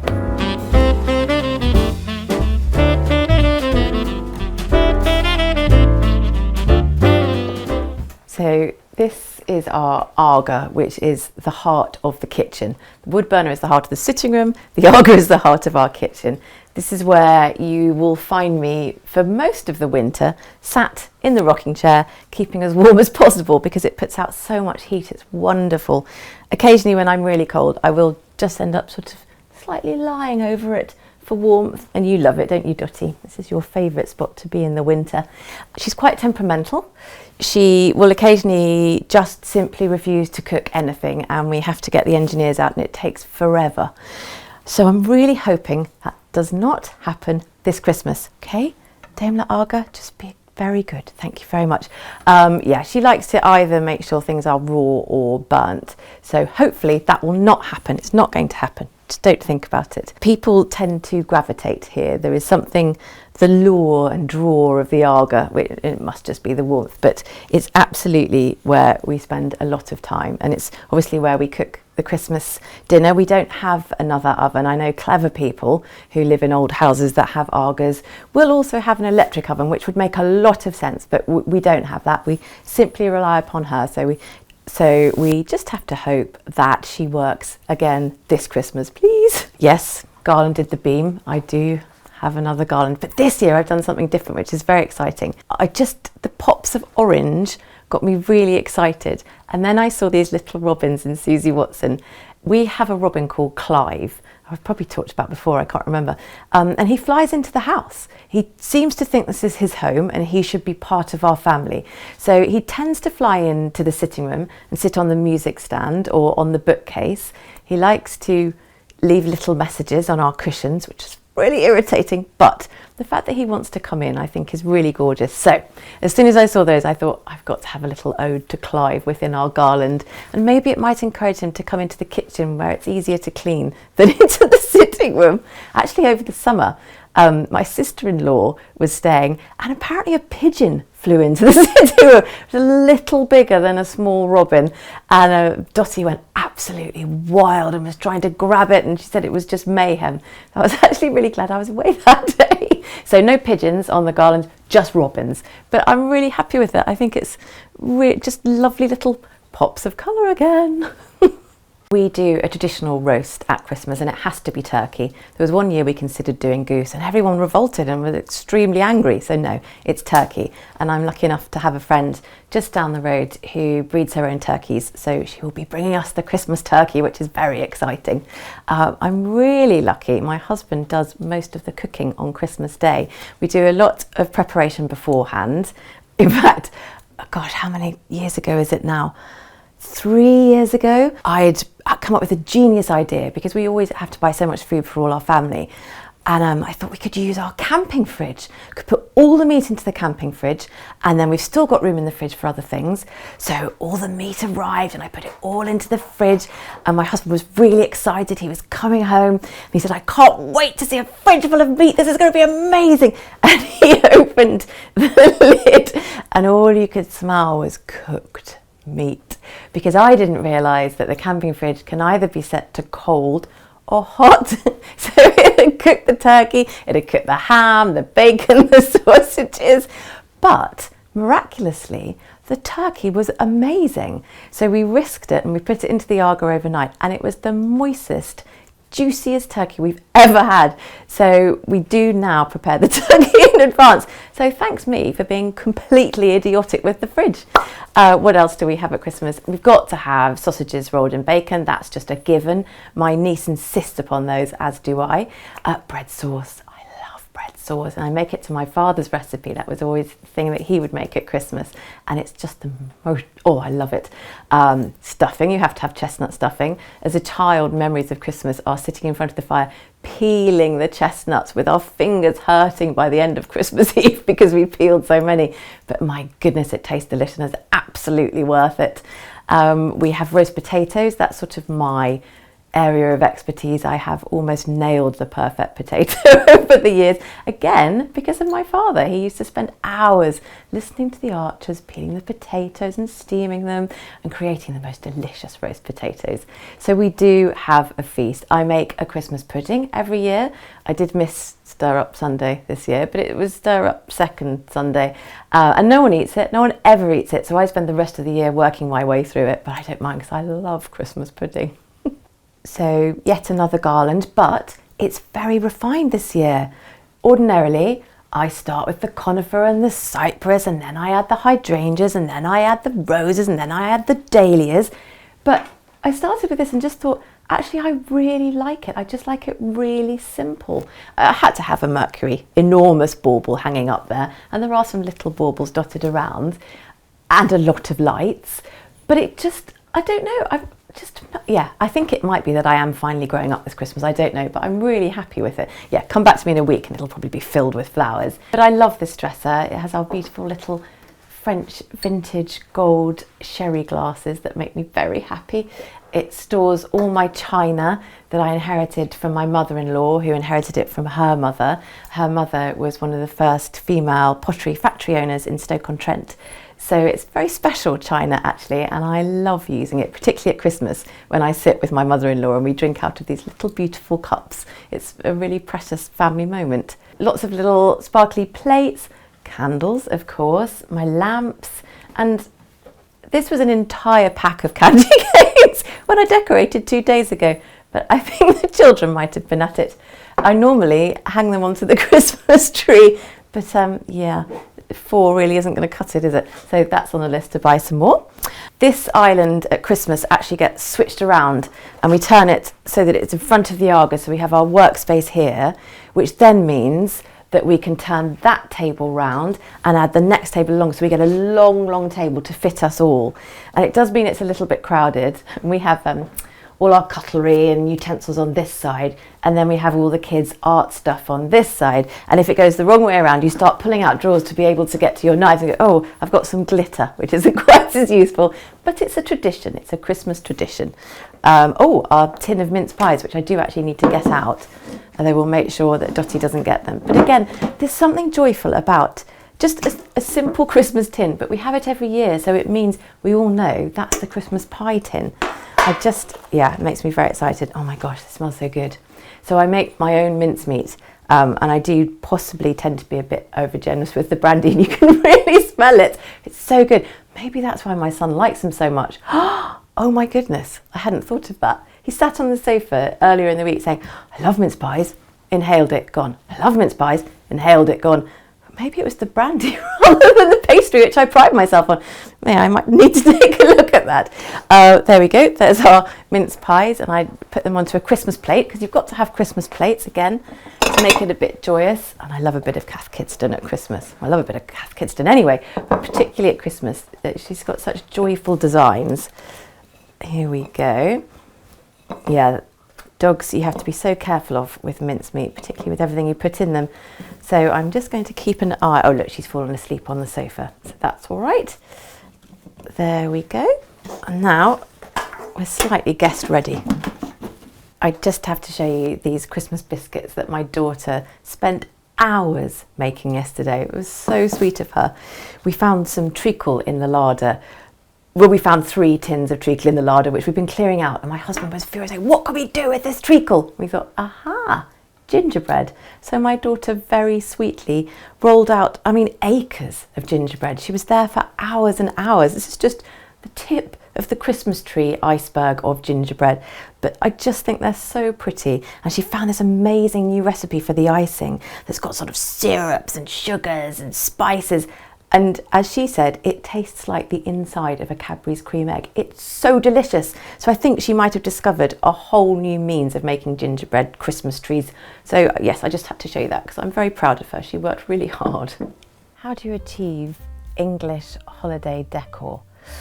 For me, it's about warmth and coziness, and that probably does come back to old English houses which are really drafty and cold. So a bit like the way I decorate the cottage during the year, it's texture and pattern and layers of blankets and rugs and candles and logs, and then probably the deep reds, because again that brings in real warmth and coziness. So, and of course greenery from the outside, which again I think is such a lovely traditional look. That's how people did decorate. You would drag in half a tree, maybe not the amount of hedgerow that I brought in, but that's part of that traditional classic look, I think.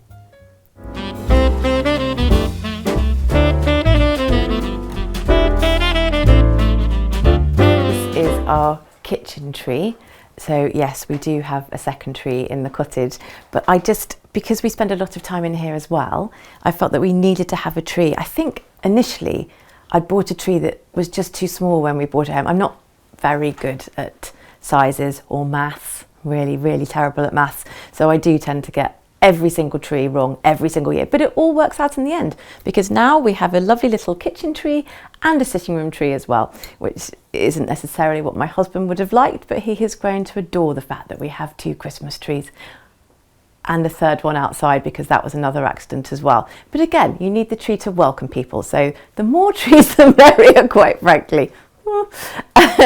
This is our Christmas table. Now actually on Christmas Day we flip it around so it goes lengthways, and then we bring in a spare table so we have a really long table for everyone to be able to sit at. But for now it's like this because once you've got the really long table you end up sort of having to dance around slightly to get past people, so we don't do that until actually Christmas Day, and then we get the nephews to go and lift the big table in because it's very heavy. So this is just a little table for now, but it will be how I will decorate on Christmas Day. Again, it's got to be reds and pinks because I love those colours. And this tablecloth, oh my gosh, from Susie Watson, it's their new design, and as soon as I saw it, I just knew I had to have it in my house as quickly as possible. I bought the runner as well because I thought, well then it mirrors it, so I put the runner in the sitting room, you'll have seen that on the wicker hamper, and then the big tablecloth on the table, and it just, my brain likes the fact I've got one in there and one in there and a Christmas tree in there and a Christmas tree in here. It just makes sense to me. Again, I filled it with greenery and foliage and these gorgeous red roses which pick out the little red on the holly of the napkin and the red candlesticks, and just some more birds for Christmas because clearly I'm going with a bird theme, which I hadn't even realised, but that runs throughout as well. Well, we live in the countryside, so why wouldn't you? I've used my lovely Burley dinnerware, which I just adore. It's just timeless, completely timeless, and that green of the regal peacocks just makes me very happy at Christmas. Got to have a bit of Christmas sparkle on your glasses, everybody knows that, that's a fact. Add in some glistening silver for a little bit of refined elegance, and then a gorgeous Christmas jug with the robins on again. Lots of candles again, and some sparkly mercury to make it all look sparkly joyous. My candelabra that again starts, well, so it started with just a little bit of ivy wrapped around it, very simple, very rustic, and I've just over the past few days started adding little bits more of greenery. Probably by Christmas Day it'll be about there with different flowers, but for now I've managed to keep it pared back. I've got the hydrangeas from our garden that I dried and put into a little garland. Oh, another garland. Well, that was an unintentional garland, so it doesn't count, which actually I really love over the window, so I've kept it there, and just adds a little extra colour that again sort of ties in the red and the pink and the purple, which we have here in, this is Jamie's great aunt Muriel Pemberton. She was quite a famous artist, and we're lucky enough to have quite a few of her paintings. So the colours work really well with that, and that makes me happy. Colour makes me really happy. I've added some more ivy and some berries onto the paintings, and then some more faux flowers and holly, and I need to get a proper holly bush. I have this amazing holly bush, but it doesn't have the spikes on it, which makes it great for actually flower arranging, but I feel like I need the proper holly. That's a project for another, well, my husband will be really happy about that, for another day. More holly and berries, and then my little heart garland, which I just love. That comes out every year. I think there's something about bringing out the same decorations every Christmas that is so reassuring, and you instantly associate it with, it's going to be really good fun this year, we're going to have a wonderful time. It's not just children that need that reassurance and reoccurrence. I think grown-ups need it too, actually. Our beloved kitchen sofa. Since I was little, I have wanted a sofa in the kitchen because it's where I spend most of my time, really. So to be able to pop something on the Aga and then come and have a quick snuggle with Dottie on the sofa is just one of my favourite things to do. We had to add a little dog mattress to it because for some reason she gets incredibly muddy and I can't think why. She is a mud magnet, but that really helps with the bottom of the sofa. I picked this up from, I think it was eBay. There was a woman selling it in a cottage a couple of miles from here, and she'd had it in her music room and never used it, so it was immaculate. Laura Ashley, never been used. It was one of those purchases that, you know, when you just think, oh my gosh, how has this happened? How have I found it? I was so excited. And again, it's this delicious red colour that makes me really happy and adds a warmth and a coziness, because these beams, you can't really see that, but the wind comes through them. You know, people's hair will be blowing as they're sitting at the table and the wind's blowing through the beams. So trying to add as much colour to pick up the warmth is really quite valuable in a room like this. So this also gets through an awful lot of work at Christmas, and my sister-in-law and mother-in-law are incredible at washing up. They're so good. They just seem to be constantly here going, just that's done. And you look around and go, oh wow, everything's clear again. We're so lucky. I've added a few extra little red roses and a Christmas tea towel, and oh, our poor peace lily. I bought this last Christmas and it's done really well, and then I read this amazing tip about tea bags and using old tea, obviously without the milk in, and it perks them up. So I've tried that, and these guys are going, yay, woohoo, but these aren't looking very happy. Oh dear. Right, well, I will sort that out in the new year.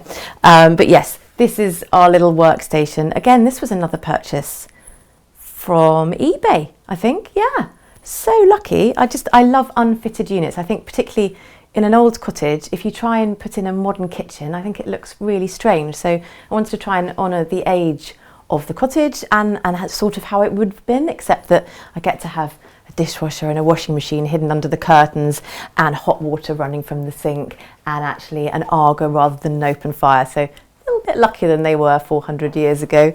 Oh, look, these are from my best friend Rachel. She makes these candles. You buy the set, you get this beautiful little pottery, and then she makes refillable wax. So you just pour in the next candle and you're not constantly using little pots. And I meant to fill these and put them beautifully over there, but that hasn't happened. So just enjoy a very empty but very beautiful ceramic candle holder.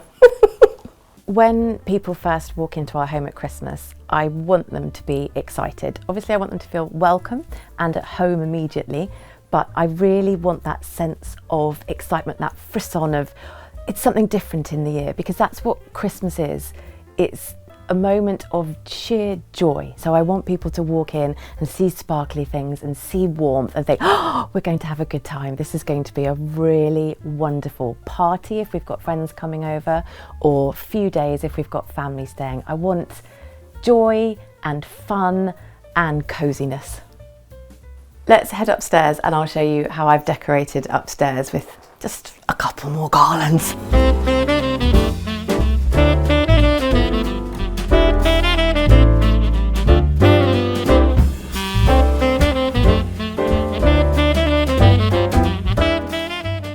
Is another garland that I managed to find a space for. I'm always incredibly envious of people that have these beautiful banisters on their staircases where they wind the garlands around, and I don't have one apart from this one. I might have to garland that in a minute. But I did manage to find a beam that I could do a long garland along up the staircase, so that made me really excited. But that is now on my list for later. I've then followed it through with a couple more garlands across the windows. Again, really simple, really plain, with some little pretty willow hearts to match in with the willow and wicker downstairs. And this fabulous willow heart wreath that I have had for years and years and years, and has come with me from house to house. And it just seems really happy and really at home here, which is exactly actually how I feel too. And so with the creaking floorboards, let's head through to our bedroom and I can show you how I've decorated that. There you go, it's so creaky.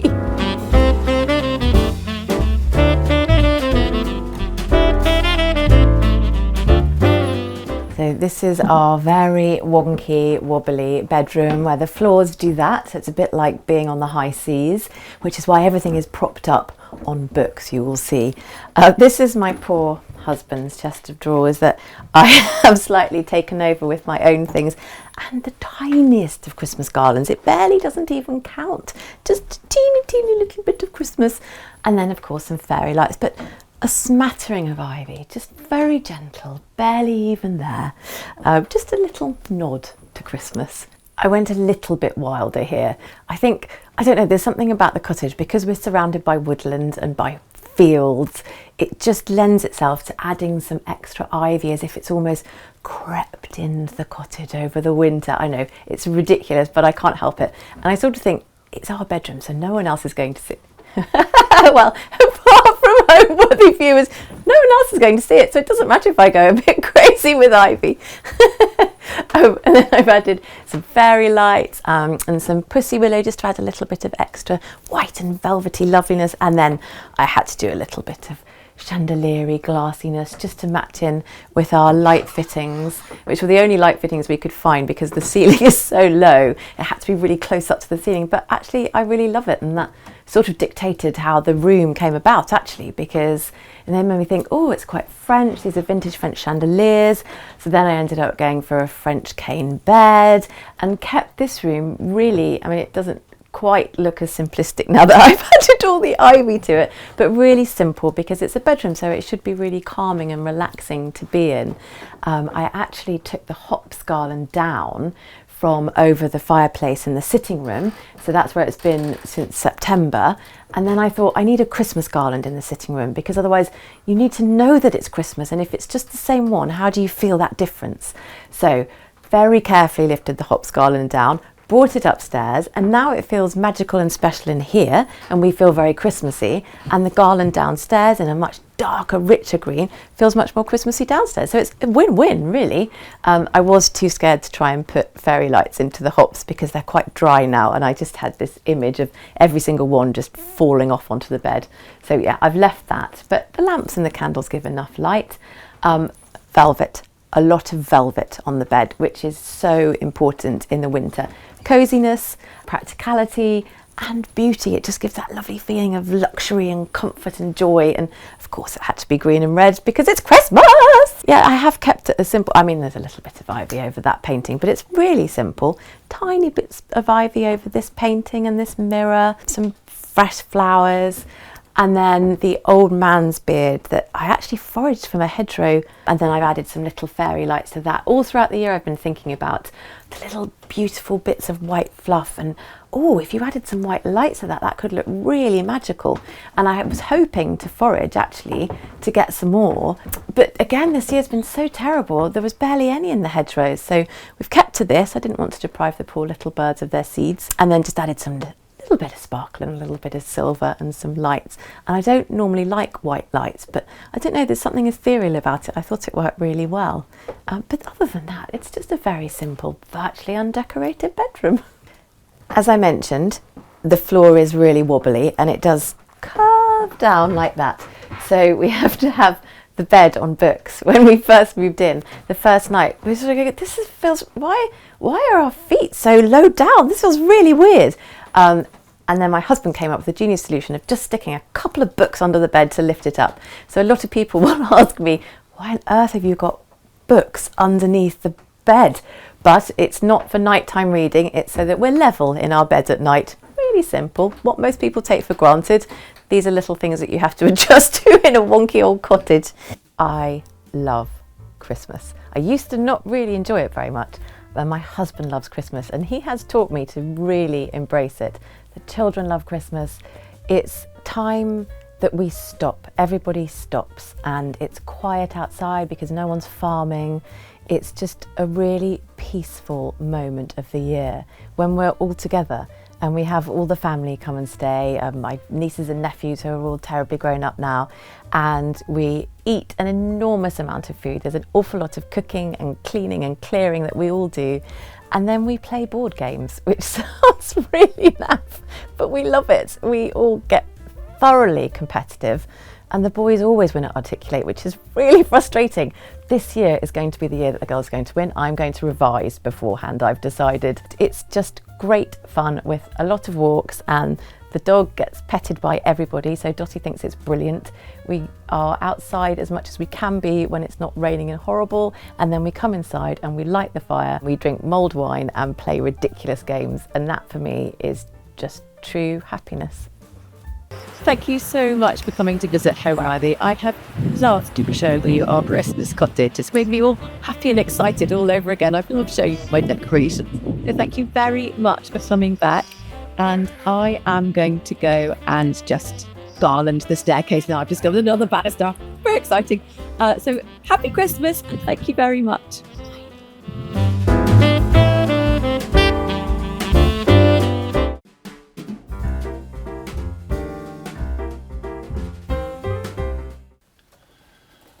Hi Homeworthy, I'm Scott and you're very welcome to my home here in Northern Ireland. Come on in.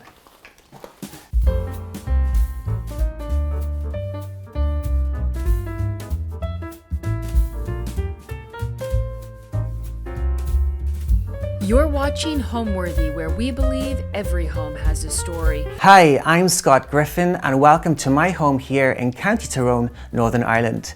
I'm an interior designer and also a musician, and you are very welcome to my home. So this home is the family home and it's been in the same family for generations. It was built in 1923 and I took over this house from my cousin during COVID times. When I moved in, it was quite bland, it needed a little work.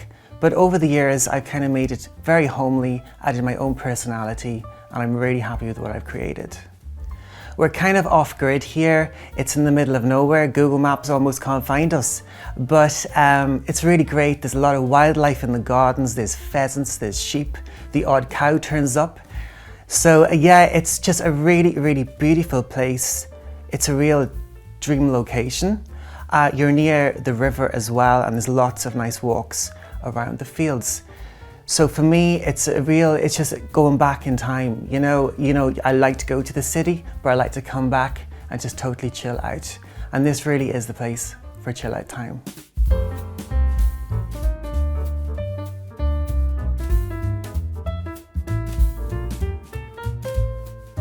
Welcome to the main entrance hall of my home. So this hallway has some amazing features. The first thing I'm going to tell you about are the original quarry tiles. Now these were actually put down when the house was built in 1923 and they've never been touched since. So there is no membrane.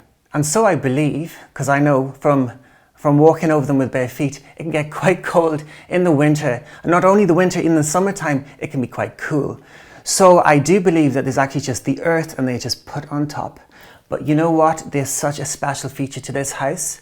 And what I really like, and I'm quite a romantic, I think, of all the people or the family members and friends that have walked over these over the years.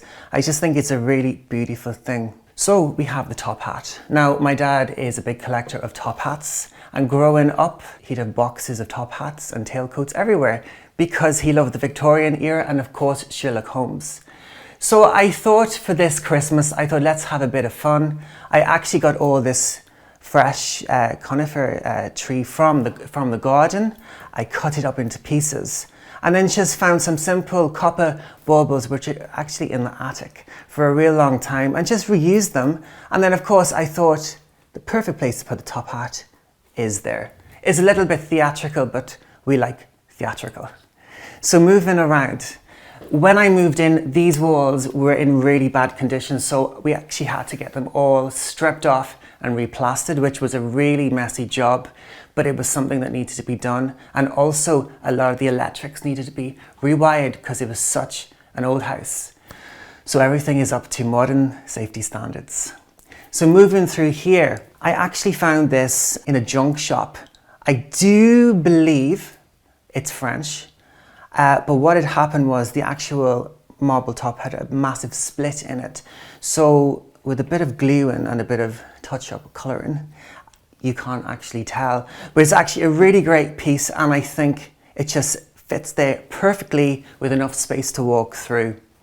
Of course, my lovely horse, again, that was a little find from an interior shop, and I just think he's absolutely class. So we move through, and again, I love shells and I love organic stuff. So I thought, yeah, why not put some shells and baubles with a bit of lights, you know, fairy lights, just to kind of give it a bit of a lift for Christmas. You know, it's wide enough, but at the same time, it just needed a bit of a lift there because you can't put big pieces of furniture. Now, what's really special is this Carrick Macross lace. So this is Carrick Macross lace, and Carrick Macross is in County Monaghan, which is the next county over from me in Tyrone. Now, so I do believe the Carrick Macross lace factory, I do believe it's still running. And in the 1800s, the St. Louis learnt the girls and the women this trade of how to sew all this lace. I'm not completely up on the history 100%, but I do know a little bit.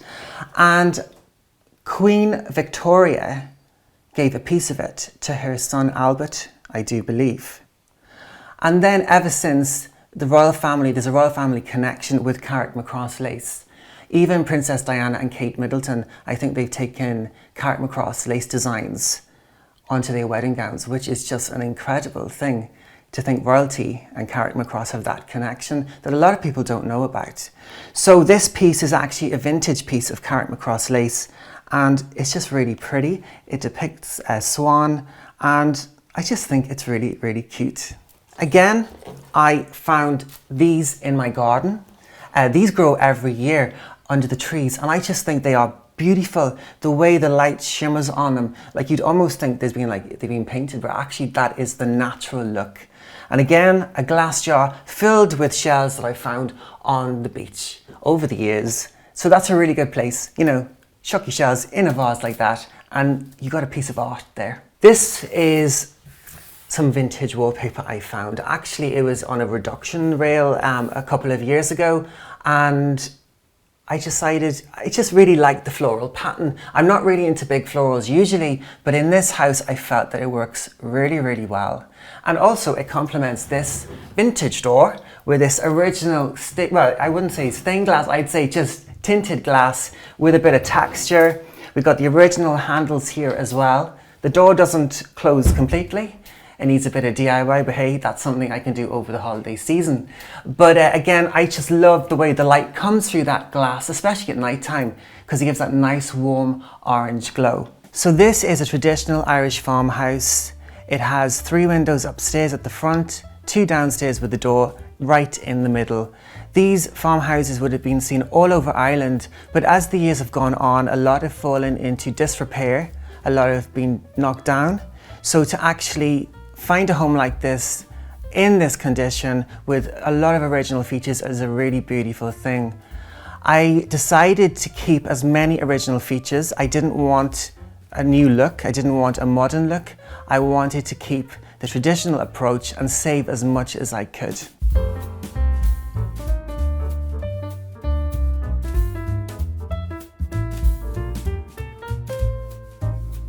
Welcome to my sitting room. So this would be the most formal sitting room in my home, which I really, really love. Firstly, I just love the tree behind me. It's actually a 10-foot tree and is literally touching the ceiling of this room. But for me, it's Christmas, you know, it's the holiday season, let's go big. This room can actually take it, so why not? So I'll talk you through little bits around this room. So this room used to be very traditionally styled. and it had a really old manky carpet on the floor. So when I moved in, I decided, do I replace it with a new carpet, or should we actually see what was under the carpet? So actually, I lifted the carpet and discovered the original floorboards. Now, the original floorboards weren't in the best of condition, but what I found really easy and quite cheap to do was to actually whitewash and paint them, and actually is give the room a completely different feel. And then I suppose this sort of European influence sort of set in on me. When I did that floor, a couple of days later, I found this beautiful crystal chandelier. And this is just, I think it was the real catalyst of the whole room actually. It's just the way it shines and glistens and sparkles, especially at Christmas time, it's just beautiful. So that chandelier came the one day, and then a couple of days later, I found this in a thrift shop. And what I particularly found beautiful about this was firstly the shape of it. It's a really beautiful wingback, but actually the fabric, it was actually the original fabric, but the actual wood section was a mahogany wood. It was very, very dark and a little bit, I don't know, just dated. So by just changing the color, I sanded it down and just painted it. I saved the fabric, and look, it just works so well in this room. Now, talking about original features in this room, this was the original fireplace from when the house was built. I do believe it's an arts and crafts fireplace, possibly rosewood, and it's been there ever since. Now, the tiles inside it had been messed around with, I do believe, in the late 70s, 80s. So the original tiles were no longer here, and they were kind of a very dark blue. They weren't very nice. So when I was painting the floor, I actually used the same paint to paint the tiles, and it was actually a tile and wood paint. That's been done a couple of years, and actually, as you can see, after numerous fires, it's actually held out very well. So if you ever need to update something and you don't want to spend a huge amount, paint can work magic. So that is the story of my fire. So now I'm going to talk about my mantle, my Christmas mantle, of course. So I really enjoy buying busts. I think busts really show, I suppose, the personality of people maybe of a bygone time. So this actually is a resin bust, just to say. But I found this on a road trip in Glastonbury in the UK a couple of years ago. And I just really like the look of it. I think it's really quite arty and quirky. So when I actually redesigned this room, it was the perfect place to sit it there. Now, I've just used some faux garland here for the simple reason the real fire, it would actually dry it out so quickly if it was real. And of course, my little wreath. Now, what's really cool about this little pencil sketch is actually a study. And on the back of this study is another sketch of another figure. This is roughly from 1915, and there's actually a little signature and date on it, which I think is really nice. And it survived such a long time. So I thought, again, it works so well in this room, and it just sits there really quietly. It's really nice. So then we talk about the main tree. Now, it is very grand and beautiful, but I didn't want to put too much color on it. I think sometimes too much color can kill something good. So quite neutrally done. And what I wanted to do was make these lovely velvet ribbons. I think it just makes it look so classic. So it's really nice drinking a glass of wine at night and you just see the sparkle of the tree, and you know the holiday season is here. Okay, so this tree took around 5 hours from start to finish, you know, and there was snow everywhere. Of course, it wasn't real snow. But and the other thing is, if you ever put trees up with snow, don't wear black, because it's a terrible thing to get it off your clothes, you know, at the end. But yeah, so it took, you know, a long time to do, but there's roughly 450 ornaments on this tree. It just fills it out really, really nicely. And again, I made these velvet bows, which add a bit of class to it. And I think it just makes it sparkle. And it gives a bit of a traditional element too. So I'm really liking that tree. Now, as we move around, this rug we're actually standing on, I actually had this bespokely made. This is by a very well-known Northern Irish carpet manufacturer, Ulster Carpets. So I went in and I found this beautiful, this carpet, and then just had it made into a rug. So it just suits the room so nicely. Down here is something very, very cute. This actually, it is not taxidermy, this is actually a French Lulu dog, pajama dog. So I do believe it's from maybe I'll say the middle of the 1800s. I just think he's so cute and he looks at you, he's really, really cute. So the story goes, children used to keep their pajamas in this and then put it on their bed. But I think it's such a beautiful little addition, especially in the holiday season, just to kind of sit as a bit of humour under that sofa. So we move around this room now. Again, I found these stag's horns from an interior shop. I love the fact actually they're presented in a slightly different way, not the usual traditional way. So just that painted look. Now this is my little mini bar.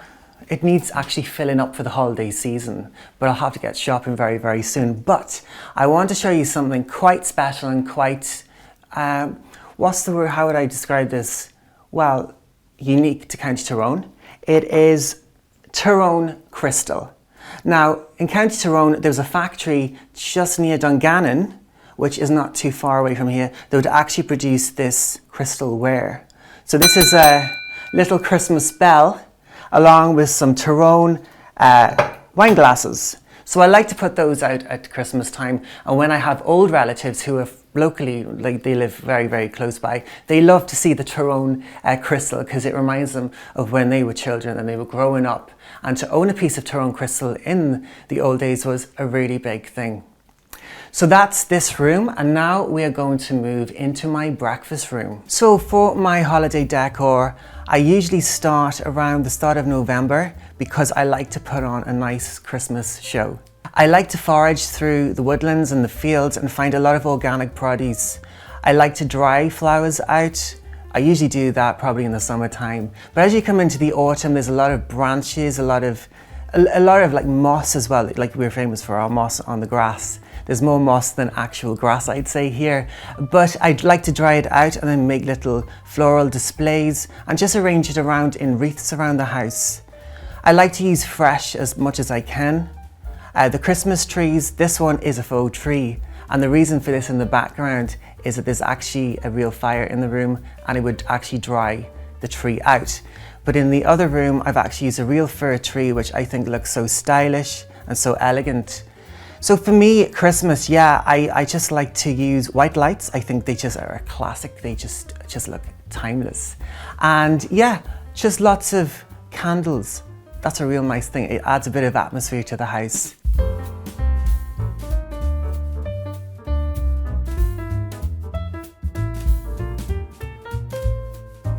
So now we move into my breakfast room.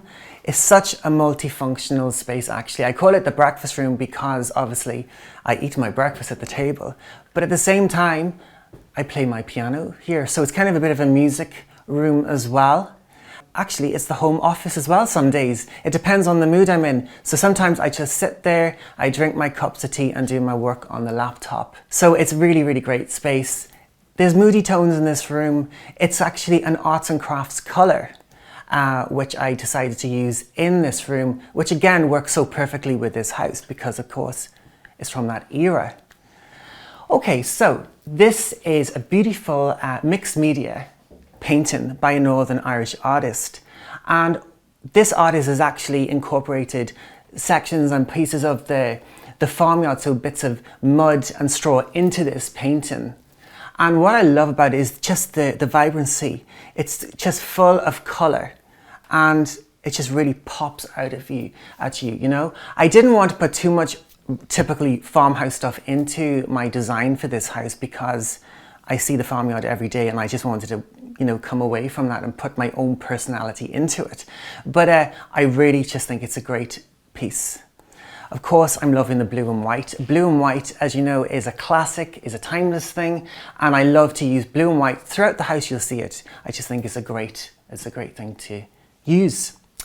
So this is my sort of like area of certain memories. These would be family members. These would be my like great aunt and uncle here, and there's a communion day here. There's this old lady here as. This was her communion day, which is really, really beautiful to have those pictures and memories.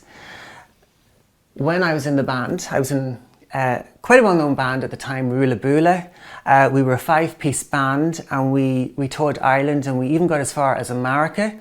But then, as you know, as we get older, we all take different routes in our lives, so we no longer play together. But this was actually taken in Croke Park a couple of years ago, and we were playing, I think, to an audience of 60,000 people, which was an amazing time. This is my vintage electric violin. I don't actually use it too much in public. It's a beautiful one it's actually an American Barkasberry, original Barkasberry violin. This is from roughly the 1970s. And yeah, I've had that a number of years, and it's just a great piece, and I just love the color. So as we move up here, I had this built not too long ago. It's actually, it was just a very open space. So I decided, let's frame it with shelves. And almost now we have a piece of art in itself. A lot of these pieces were actually boxed away for years in the attic. I didn't know where to put them. So after redesigning this and having this built, I thought, let's put all these items on the shelves. And as you can see, they work really, really well. And actually, I think it breaks the sitting room into the breakfast room up really, really nicely. So as we move through the pieces, we have some vintage books. I love collecting vintage books. They all tell a story. They're actually cheap enough to pick up these days, and I just love the color and the texture of the books, and even the smell of the old books can be quite nice. We have the very famous poet, writer Robbie Burns with his lover here. I do believe this is old Staffordshire flatback china, which is so not on trend at the moment. But I just love to use things that are not on trend. I try and work against the trend a lot of the time. I like to set the trends if I can. I just think Staffordshire is so nice. It's very reasonable as well at the moment. But they tell a story, and again, they're so old. Again, we have some books from the 1930s, parliamentary debates. I don't know how I even found those books, but again, they are actually very interesting to read and really quite quirky. Moving around, I have 2 of these. The other one's actually packed away at the moment. This is, I do believe, French. It's a French painting. Anything with dogs or wildlife or cats, I just love. And I do believe it's a study painting by students, maybe in art college. But it's really well painted. And again, I just love the moody tones in it. And I wonder whose pet was that and what actually was his name or her name. I just think it's really, really beautiful. We move around to the Christmas goose. I actually got this from a flea market a couple of years ago. And when I saw him, I thought, wow, isn't he class? So yeah, he comes out every Christmas time. The old Christmas goose. Do I have a name for him? We'll call him Paddy. Okay, this is the heart of the house. This is the agar. This has been in the house for a very, very long time. Of course, it's vintage. The color, I suppose there's this love-hate relationship I've had with it. Sometimes I think I love it, other times I hate the colour. But I suppose as the time's gone on and what I've done with this room, it actually sits very beautifully in this room. Yes, you can cook on this, you can keep your tea warm. And actually this is a soda, an Irish soda bread I actually cooked in there yesterday evening. So in here is the oven section. And actually, I think with anything like an agar, Rayburn, or anything like a stove, the actual taste of the cooking tastes so much better compared to like an electric cooker. Up here we have some garden finds, some dried hydrangeas and other little bits I found over in the garden and in the fields, and I just dried them out. And again, it just sits so beautifully there. And I think if we just look around what we have in our gardens, we can actually bring so much in and create so many beautiful things. If I didn't pick that, it would have just rotted and gone back to the earth, but let's just hold on to that for a little longer. Of course, we have the wingback. I love wingback chairs. For some reason, I think they just sit in the room so beautifully. This one is actually vintage fabric, I do believe from the 1990s. It's in superb condition. I picked that up a couple of years ago as well from a flea market, and I just think it's really just so nice. The oranges and the yellows, they just look great. This is the very famous Michelangelo's David. I picked this up last year after a trip to Florence in Italy. I actually went to the David Museum, which was kind of up a side street. I was expecting this big, museum, but it's actually up a side street, tucked away. But I remember I went in, it was like winter time and it was freezing cold. It was a beautiful day, the snow was down. And I went into this museum and David was stood there, and it was a really moving experience. It was quite emotional because the detailing in all the marble was just so beautiful. And I just sat there on a bench and just stared at him for, I don't know how long, maybe half an hour, and just like, wow, he's so big there. So yeah, that was the inspiration for this.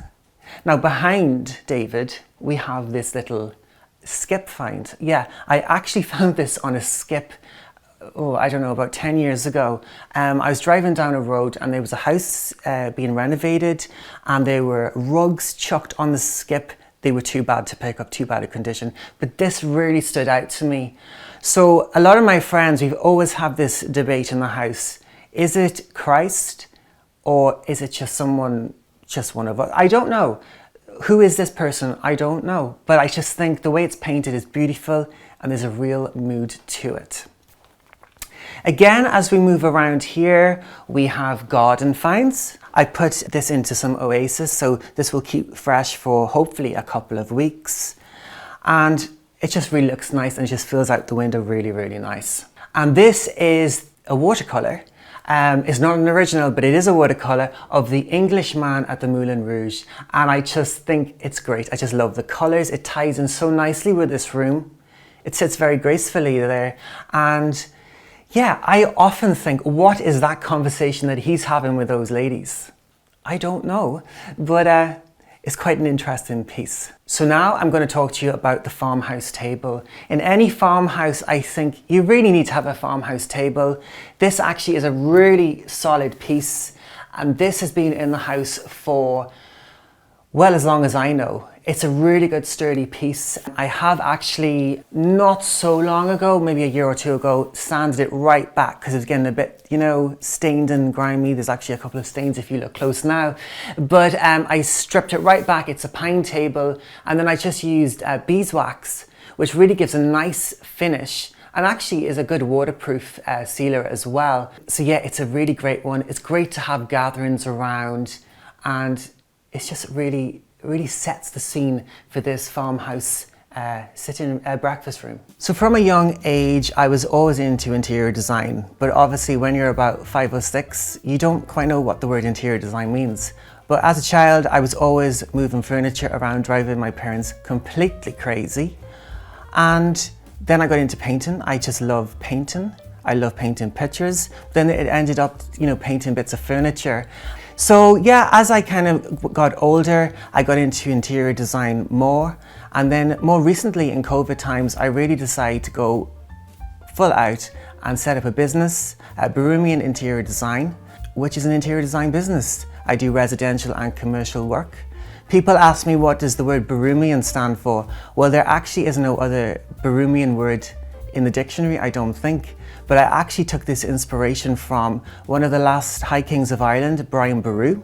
So the first part of that word Boru, and then room, Barumian, interior design. As well as interior design, I am also a musician. I started piano when I was about 5 or 6, and then violin when I was about 9 or 10.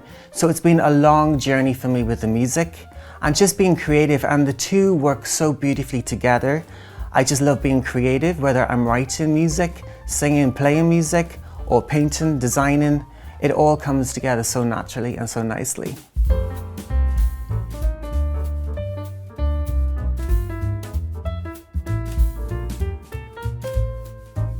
We're now in my dining room. Throughout the year, I was using this actually as a study, but Christmas time, of course, you have friends and family calling. I thought, let's make it back into the dining room, which is what it would have been in its day. Now, I tried to keep this very organic and tried, you know, just to keep it really, really relaxed. I wanted to have a bit of a sort of Hollywood Regency look with a few metallics going on, but then, you know what, Mother Nature called again, and I just thought, let's just use all fresh garlands and the tree just to keep it really, really natural. So yeah, this smoked glass table I recently sourced, and I just love smoked glass, especially at Christmas time. You think of the smoky eye look. I just think it's really, really great. Now, the table is not set for Christmas Day, of course. This actually is set for the holiday season. I like to have little sort of wine parties, tea parties. So this table would be how I'd actually present it to my friends or my family. So just very simple, you know, cakes. This is an Irish bomb brack. Chocolates, and of course the wine, just to keep it very informal. These leather chairs, they're a stunning petrol blue. These are by a really good friend of mine, Paul Connolly Furniture, who is a furniture maker who lives not too far from me. And these sit beautifully with these metallic chairs. I wanted to go for something a little bit sparkly in this room. Now, as we move around here, this is a French desk, going back to the 1800s, and I just love this piece. Now, I actually bought this from Dublin a couple of years ago, even though it's from France. It's actually a friend of mine, Geraldine. She's an antique dealer, and she was selling this one Sunday morning at her market in Blackrock. And I just fell in love with it. I just thought, wow, where would you find one of those here in Ireland? At the time, I was driving a coupe car. So how do you fit that into a coupe car? Well, I was very, very lucky. The legs actually unscrewed this side, so I managed to kind of arrange it, push it in with a bit of the boot open, and I managed to get it home. So I'm just delighted with that piece. These are Georgian candles. They're like a copper, I think a copper sort of element to them. They're very, very old, and what's really, really cool about this is they're actually a pair, because as you know, a lot of antique pairs, one gets lost along the way. So to find a pair is pretty, pretty cool. So I have the responsibility now to make sure that I keep them as a pair and I don't lose one. Moving around here, we have this little demi-lune table. This was originally a wood. I painted it black. It was just too bad to fix. It just required a lot of filling in and sanding down. So I just thought, you know what, let's just paint it black. But it ties in so well with this room. It's the look I wanted to go for. Again, we have the matching fireplace as in my sitting room. This is again another arts and crafts fireplace, but this time we have the original tiles. Again, I just love that burgundy tile. I just think it looks stunning. There's a few little cracks and imperfections on them. Maybe in time I'll get that fixed up, but for now it really doesn't bother me. I'm really, really happy with it. Again, we got the fresh garland from the garden, which just sits there so nicely. And again, my fir tree, which I'm very happy with this year. I called the guy up, I said I'd like a really nice tree. He came onto my land and cut it down earlier this week. Hopefully now this will last all through the holiday season. I just love it. Again, I just wanted to keep it simple, just the white lights and just the simple ribbons. It just works so beautifully. This is my French tapestry. Now, I actually got this from an auction a couple of years ago. It was actually during COVID times, and of course we couldn't actually go to the auction, so it was an online auction. And when I went to collect it, I thought it would fold up into my, and just put it into my car, but actually it's actually on a really nice board, a good chunky board with some padding and some beautiful French bordering around the fabric bordering. It's obviously depicting, they're making wine, red wine. So this really was made for me because I just love drinking red wine. It's a really great piece. I think there's so many nice colours in it, and it goes with a lot of actual items and different colours, so yeah. Moving here, this is just an old china cabinet I just keep a few little odds and ends in it. It's actually been in this house for a very, very long time and it's in super condition. So I didn't paint it and I don't want to paint it. It's just a really nice piece that sits there. And of course, it's part of the history of this house. So yeah, it can sit there nicely. As we move around here, there are some Italian sacred hearts, which I bought on a recent trip to Italy. This one is roughly from around 1850, 1870, and this one would be similar age as well. GR is on this one, and so I was told it means grace received.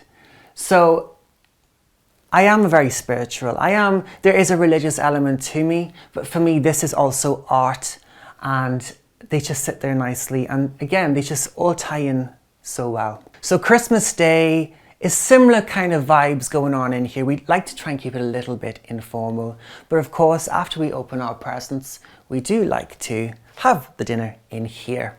So a traditional dinner here in Ireland would be, of course, your roast turkey and ham, along with stuffing. I don't do sprouts. I can't stand the taste of sprouts. But everything else, carrots, cabbage and everything are all put onto the table. And before that, obviously, we have a starter. It might be a prawn and cocktail, or it could be sort of a breaded mushroom recipe, which is quite nice as well.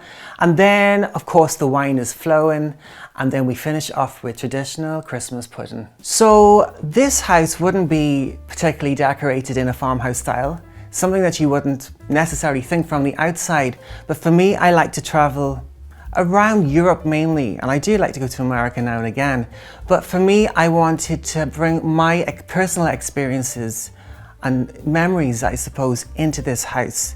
So for example, if I buy a piece of furniture or an item, I can go, yeah, I remember where I got that from, and it reminds me of that time.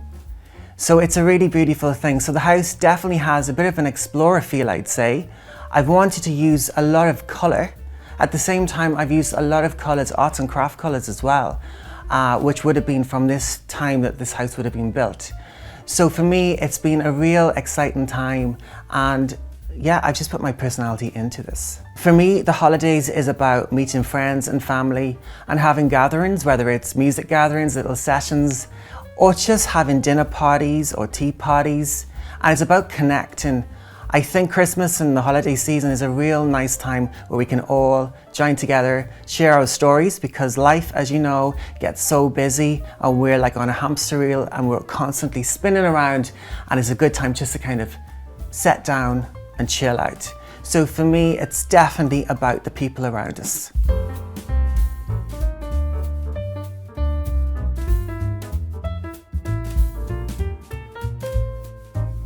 I'm now entering my rear hall. This is actually the first space I decided to design when I moved in here. It's quite moody, it's quite dark, there's no actual windows. So this is the original farmhouse door, which would enter you out into the farmyard at the back rear of the property. What I'm really loving about this is the original door, and actually this little latch. You know, there's so much character there. I just think it's wonderful that we still have that. Again, if I just replaced that, we'd actually lose the character. So why would I do that? I think it's great to have these little quirky features in this farmhouse. Again, we have the original quarry floor tiles. They actually add a sense of warmth. I think they're so nice. I dressed them up with this Persian rug. I had this in my bedroom as a child. It belonged to my grandparents and has always followed me everywhere I've gone, every house I've ever lived in. That has somehow been in one of my designs. It's really, really nice. Now I'm going to talk to you about this 1920s Indonesian shadow puppet. I have actually two more of these which I don't have on display, but when I found these are really interesting. I just love, they're actually like a tin they're made out of, and I just love all the colours that are used in there. This helped really influence my sort of vision for this little space. A friend of mine not so long ago gave me these as a present. These, I do believe, are Chinese New Year decorations.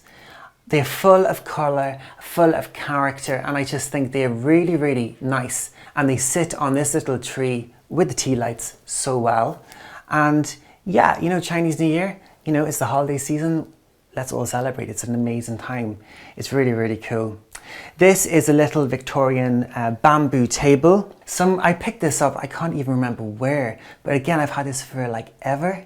It's just a great little table, a nice little motif on the top of it. You can't really see that because of all the stuff on it, but it's really, really quirky. And of course, the camel stool. I've had that again for years, and it's just a really, really nice piece. And what I'm really loving about this, there's this sort of vintage fabric and of course leatherette, and I just think it's really, really nice. It's just suits the room so nicely. We've got this little colourful chandelier. Again, I just wanted to add a little bit more colour into this space because it is such a dark room with no lights as such. This is actually a very special piece. Merry Christmas. This is from the 1940s. I think it's been in the family a really, really long time. So every Christmas, I put this out, and I just think it's just really beautiful. I just love the Christmas turkey, the Santa, the little church, and of course all the little toys and the little dog there. I think is really, really cute. So yeah, it's just such a nice little Christmas piece, and of course it's vintage at this point. So yeah, it's a nice one to keep. So now I'm going to take you into my kitchen. Here we go.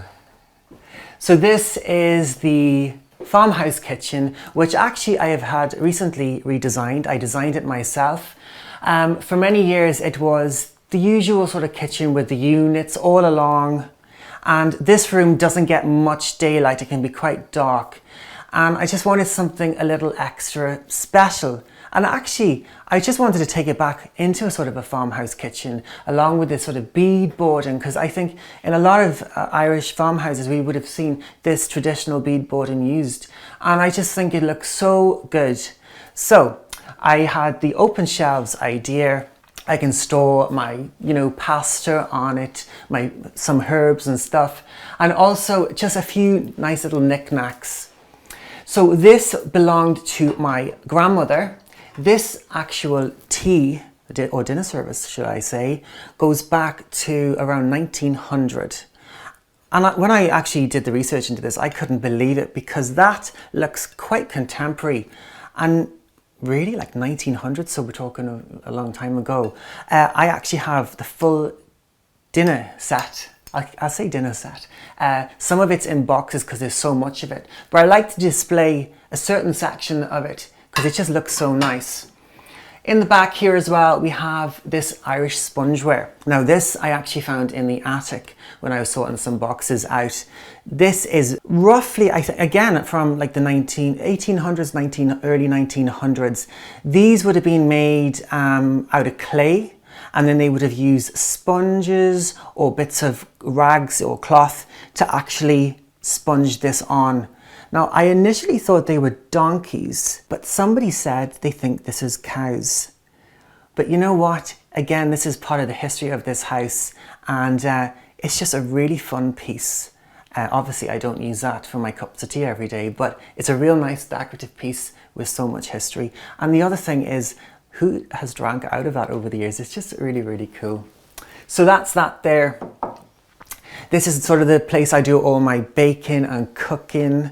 It's actually really, really nice. Now I've redesigned it, it's a really nice place to be in here. It's got a nice vibe. We've obviously got my antler chandelier. In this area, there are actually a lot of deer, wild deer. So I just kind of wanted to bring the outside to the inside. I think where I live, it's so mysterious, the landscape. Like today, it's quite foggy outside. It can be very haunting. It can be very beautiful. It can be a lot of things. The summer's very different to the winter. So I do like to incorporate the nature into my home. So as we move along, here's some bread I cooked earlier. I won't be demonstrating that today because it'll take too long, but I do enjoy baking, especially bread. It's quite easy to do. So yeah, it's quite fun. Again, here we have a few Frenchy items, comfy pots. My pasta there, I actually got that. I just love different pastas. So when I was in Italy earlier this year, I like to fill my suitcase with a few pastas, dried pastas, and bring them back. So yeah, and this is my little coffee area. I just need coffee in the morning. I'm a coffeeholic. So it's a really great place to keep the coffee machine. So now I am going to demonstrate, well, I'm going to attempt to demonstrate how to make an Irish coffee. So I'm going to attempt how to make an Irish coffee. A really good friend of mine, Olivia, showed me how to do this several times. So I just hope this is going to work. If it doesn't work, you'll get the idea anyway, and you can try it at home yourself. Okay, so simple ingredients we need for this. We need some whipping cream, okay? So I put some whipping cream in there. It's already been whipped up. The secret ingredient, Jameson's Irish whiskey. Obviously we need some coffee. I'm going to use instant coffee today just to save time. And of course we'll need the hot water. So the first thing we need to do is make sure that the actual glass is heated. So I've just put some boiling water in this, and I've just let it settle in there now for a couple of minutes. So I'm going to empty this out. So now we have a nice warm glass. We shall now put some coffee into, let's get a spoon. I'm going to put a nice dollop of coffee because I like a nice strong coffee. So we're going to just put some coffee in the base of that. Okay. Once the coffee's in there, we're going to obviously put the hot water, and I'm going to fill it roughly a quarter full. Okay. The rocket fuel, the whiskey. So I'm going to fill this up 50 ml of Irish whiskey, and we just put that in like that. Okay, I'm now going to just fill this up a little bit more, roughly to about 3/4. Now I'm hoping that I've whipped that cream up enough. We are now going to use the back of the spoon, and we are going to pour this into the coffee. And we keep going until the glass is full. And of course, I have made a complete fool of myself on this episode of Homeworthy, because that's how not to make an Irish coffee. But you get the idea. So basically, the why that kind of was a disaster, the cream wasn't whipped enough. It's just been sitting there a little bit too long. But anyway, we're going to move on now to the next room. What do I love most about this home would be, well, I suppose there's a lot of things I really like. The original features, there are so many that we've lost in this country. A lot have been ripped out and replaced. So it's the originality I particularly like. I think it's a real wonderful thing. I love the high ceilings. I just love good square rooms with high ceilings. It's an incredible thing. And it means you can really, put larger pieces of furniture into these rooms, which I'm always buying furniture. So for me, it's really, really great. You can try out new looks and everything. So yeah, it's just a beautiful home. It's a very cozy home. And I wanted it just to be realistic and friendly and just homely. I think when creating a home, it's important to be realistic to yourself. I know so many people that go for the most expensive carpets or the most expensive paint brands. But for me, does it really matter? At the end of the day, I think if you're true to yourself, I think just be natural. And if you like something, it doesn't have to be $1 million. If it just talks to you, choose it and just make it work in your house. A lot of my pieces around this house are actually pre-loved. I love to upcycle. I love sustainability. So for me, it's amazing how so many stylish pieces all come together and create a beautiful home, and you don't have to spend a huge amount of money.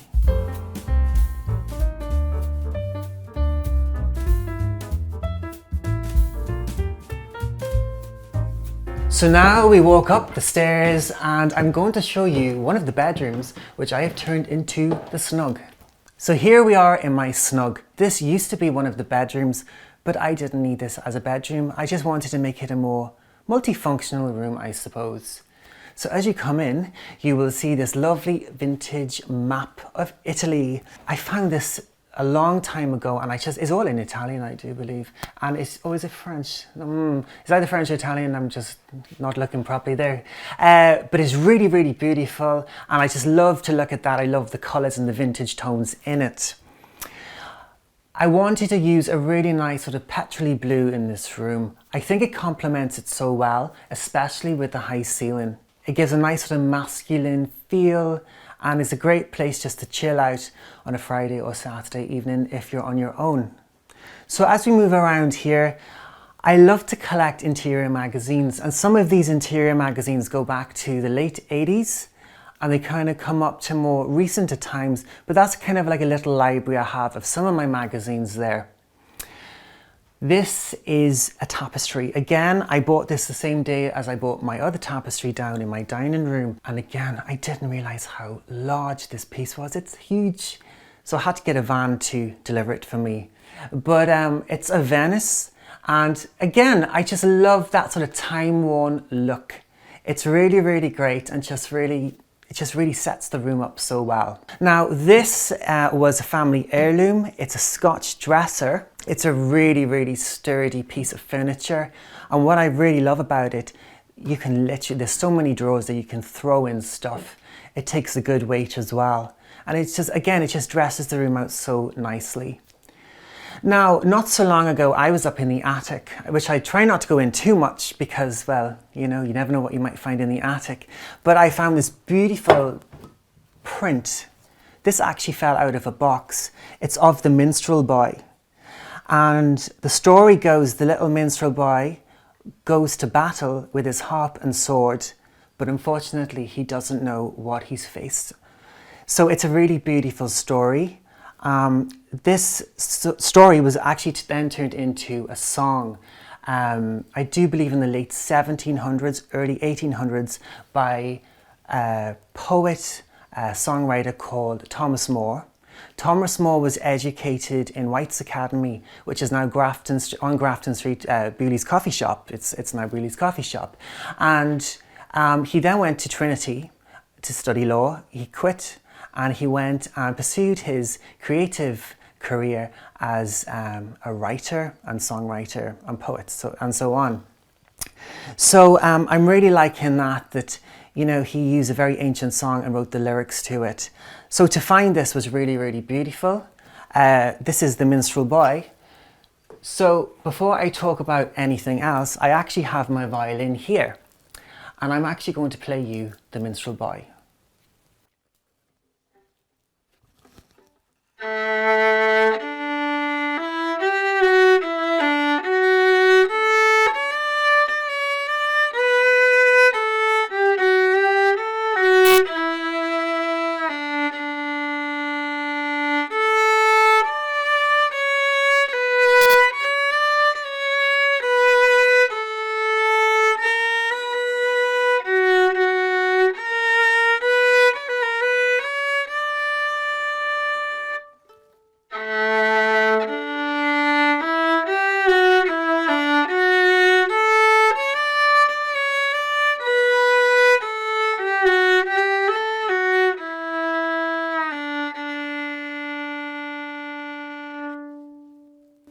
And that's the minstrel boy.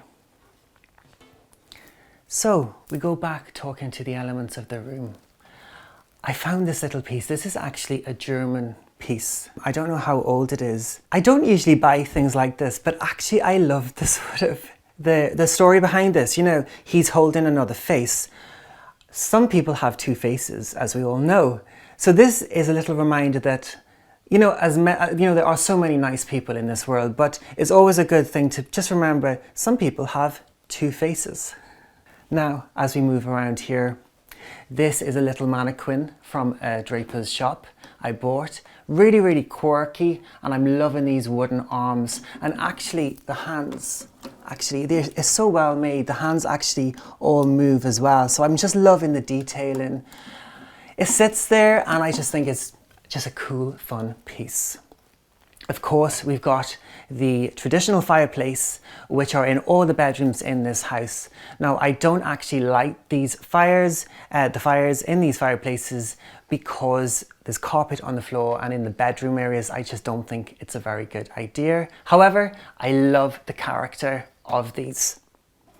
Moving around to my Christmas tree. Now, a really good friend of mine, Christy, she's actually an antiques dealer, gave me these as a birthday present probably 15 years ago. And yeah, it's a birthday present, even though my birthday is in June.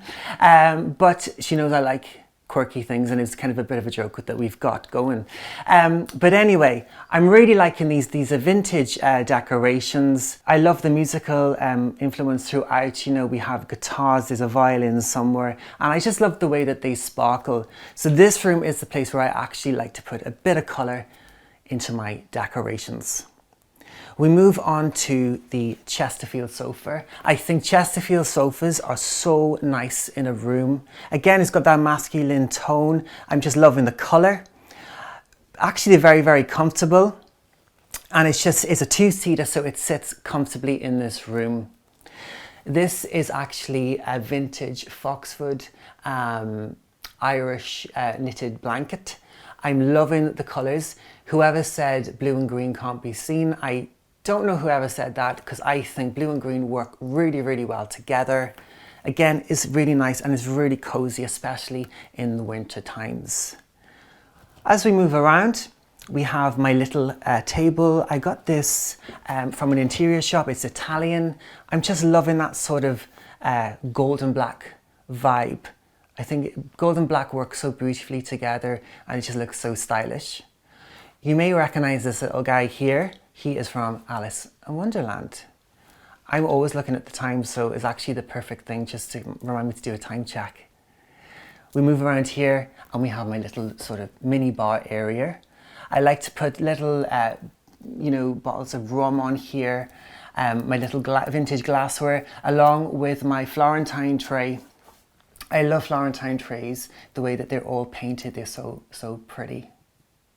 So that's the snug. The word home. For me, the home is a place of, I suppose, is a sanctuary. It's a safe place, it's a safe haven. And I think if we look around the world right now, there's so many people without a home. And for me, I am very honoured and blessed to have such a beautiful home. So for me, it's just a safe place, and it's somewhere I can just lock the door and just feel, I suppose, at peace with myself.